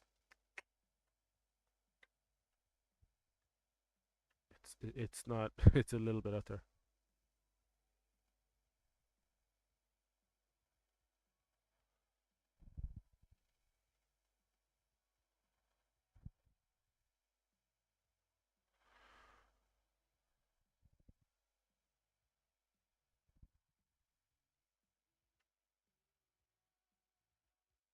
Okay, that's fine.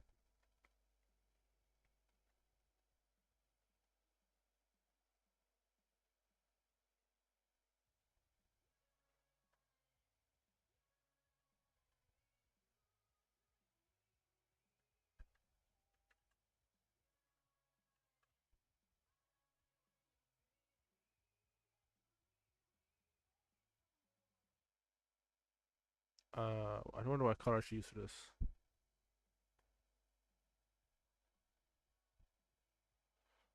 I always forgot how to do that. Ooh, this could be cool. I fucked the mask up, didn't I? Is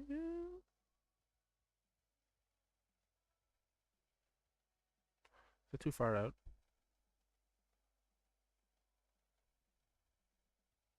I think it's fine.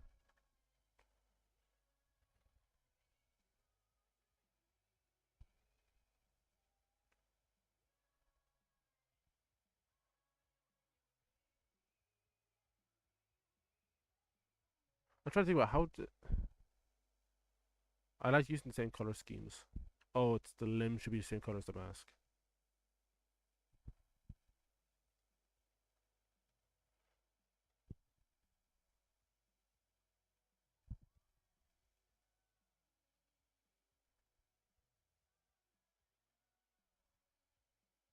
So is this a darker turquoise here, or a light one? Light turquoise? That is a different color.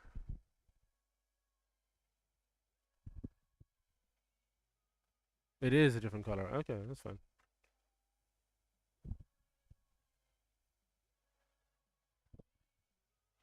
There's very little distinction. I kind of want to go for something lighter or darker. Oh, well, there's two and that's it.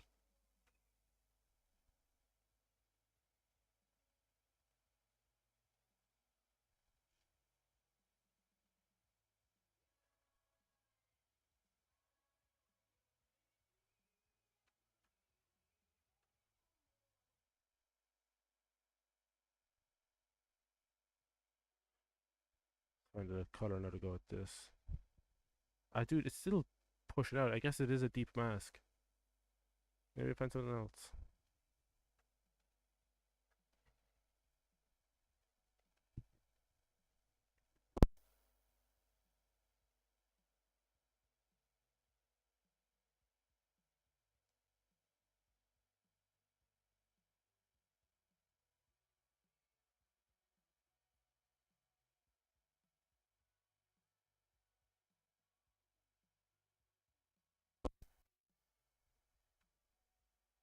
Just put something wacky on them. But it has to work.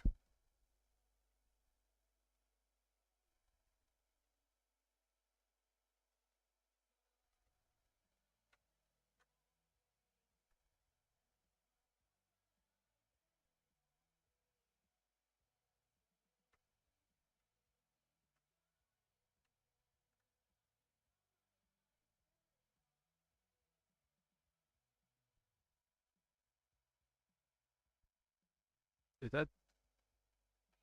I don't know, that seemed to work almost perfectly.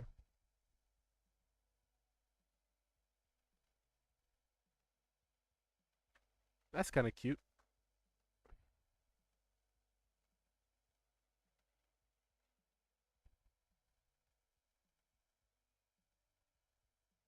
Ah, Jesus, it's done it again, like. Oh, I just realized. The only reason it's going transparent because I'm focusing on this. Ah, I'm stupid.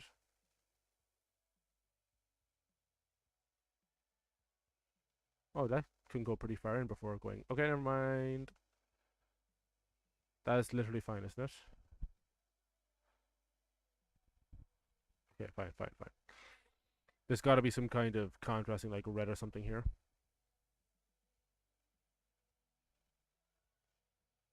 There's luminous here, isn't there? There we go. Luminous soft red. Luminous red, why not?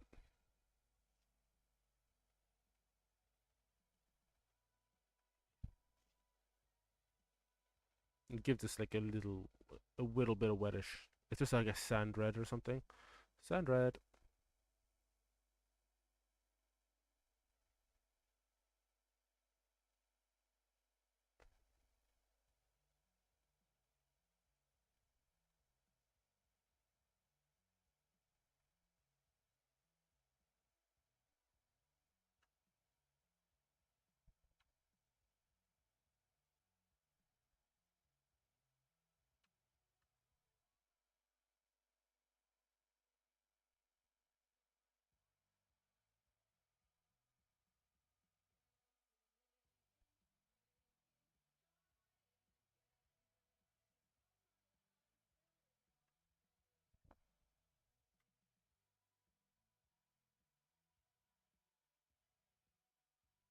Make some changes here and there, maybe. I don't want it to be a one-to-one with the previous Turaga, you know? Ah, fuck. I fucked it up.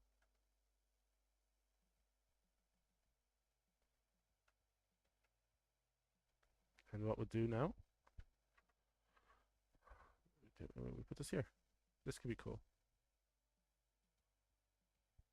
Nice. I like that. Like, I'm just making this stuff up as I go. Let's correct this arm a little bit. Before we put a staff there. Alright, the thing.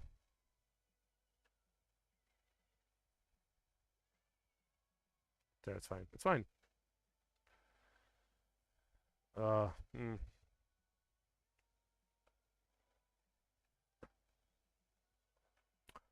I'm tempted just to fix this a little bit. Like a mata gray or something.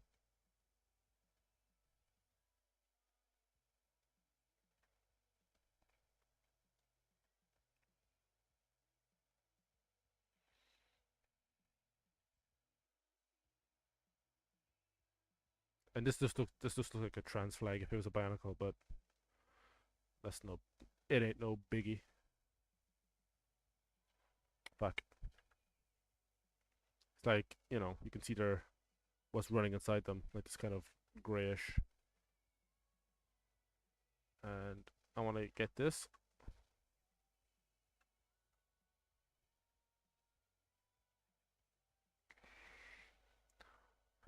A pin.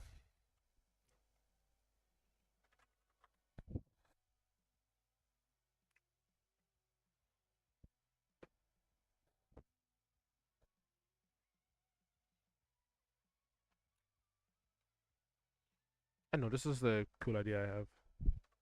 Most of my ideas are crap. It's fine.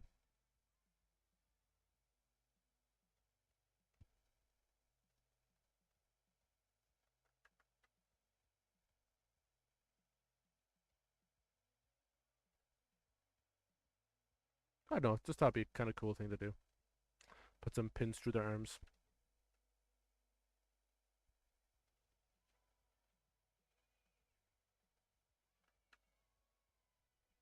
Oh. I missed the place.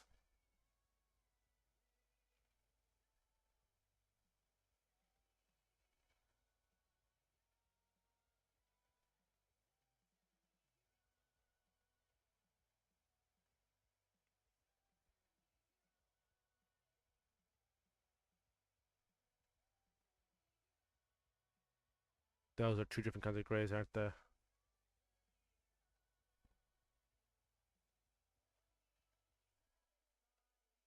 I hope that's all the same kind of gray.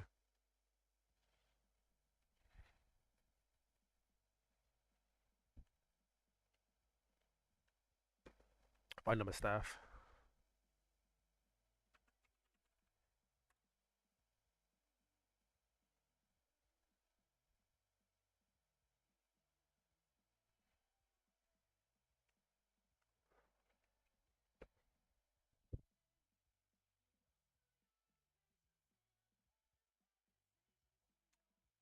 Oh, nice.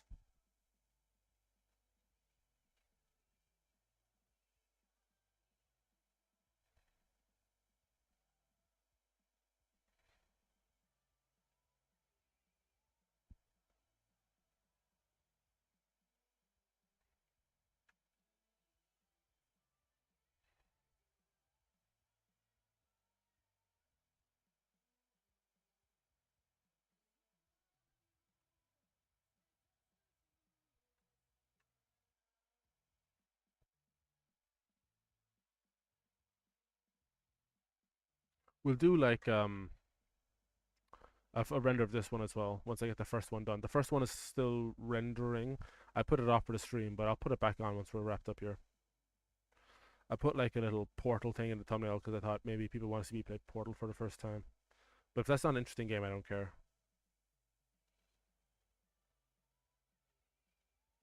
I want to put a Borak eye here.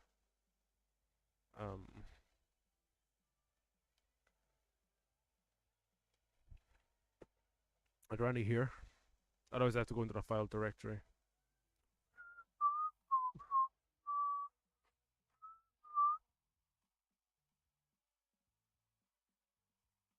Ah, fuck. Okay. Give me 20 seconds. I'm just gonna open up the Borak file. I can just pull the eyes. I don't know what the part is called. The part is called Borak eyes. Then I've made a goof. It doesn't matter anyway. We got it back.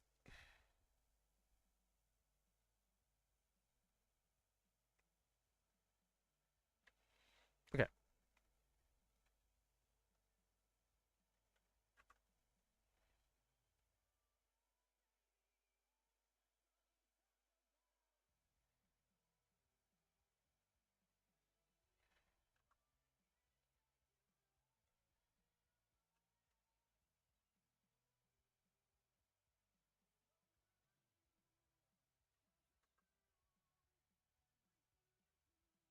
Let me make a quick bathroom break there.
Okay.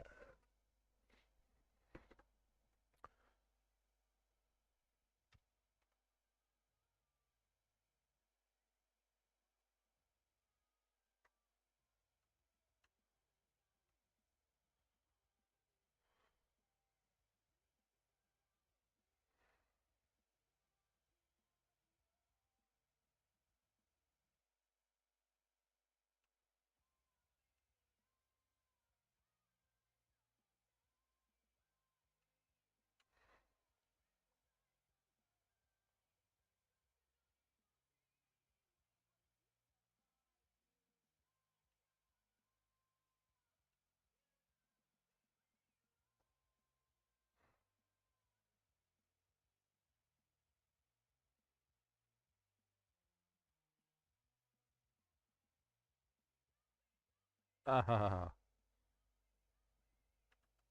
Okay. I should have done that piece by piece.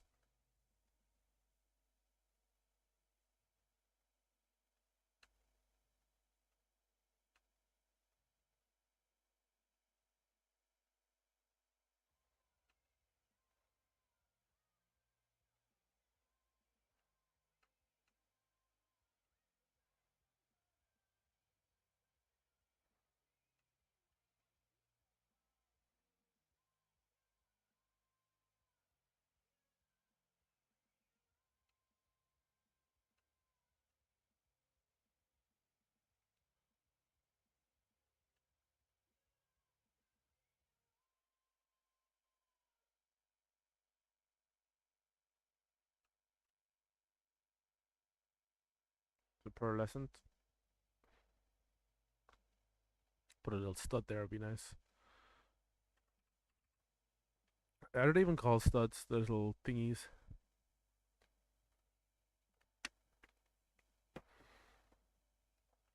Gem.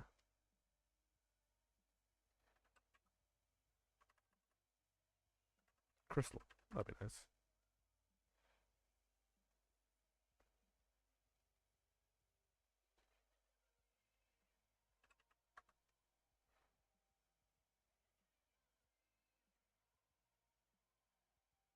I forget the name. Emerald?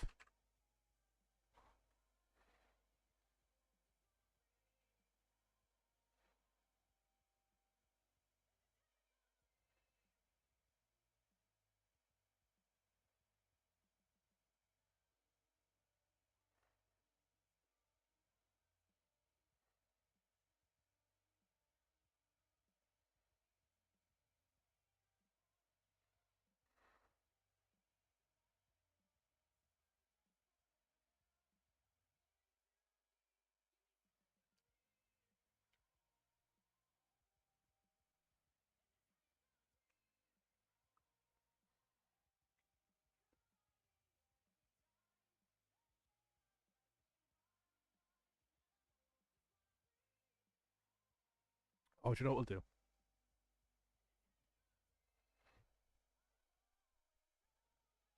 Use one of the studs here, or whatever the thing is this.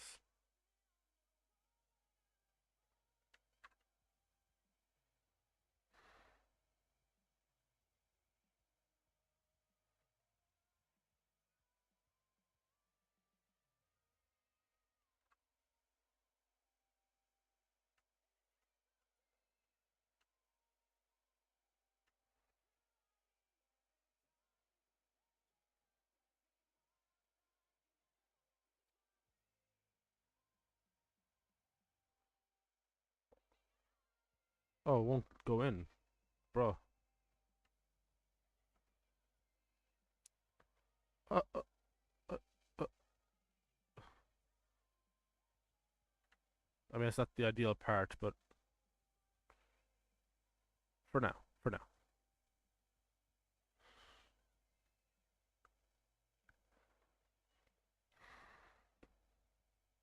I don't know the exact part name of what I'm looking for.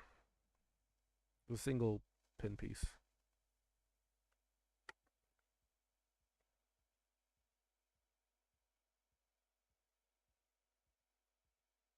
It is, play it round. I feel like it'll click a lot better.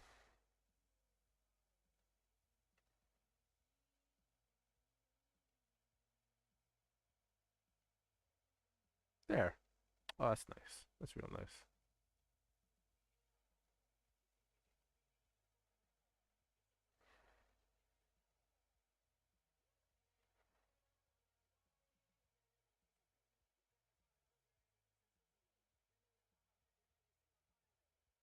Cool.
There's no point setting it in for render now because that would be boring.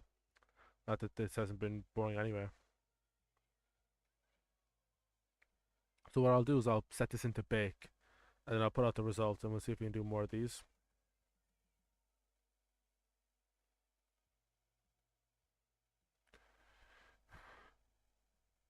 In which case, I'm going to take off. Thanks for tuning in, if you did tune in. I'll see you on the flip side. We'll do a little bit more of a focus stream next time, maybe. Not do a variety stream. That seems to be turning people away.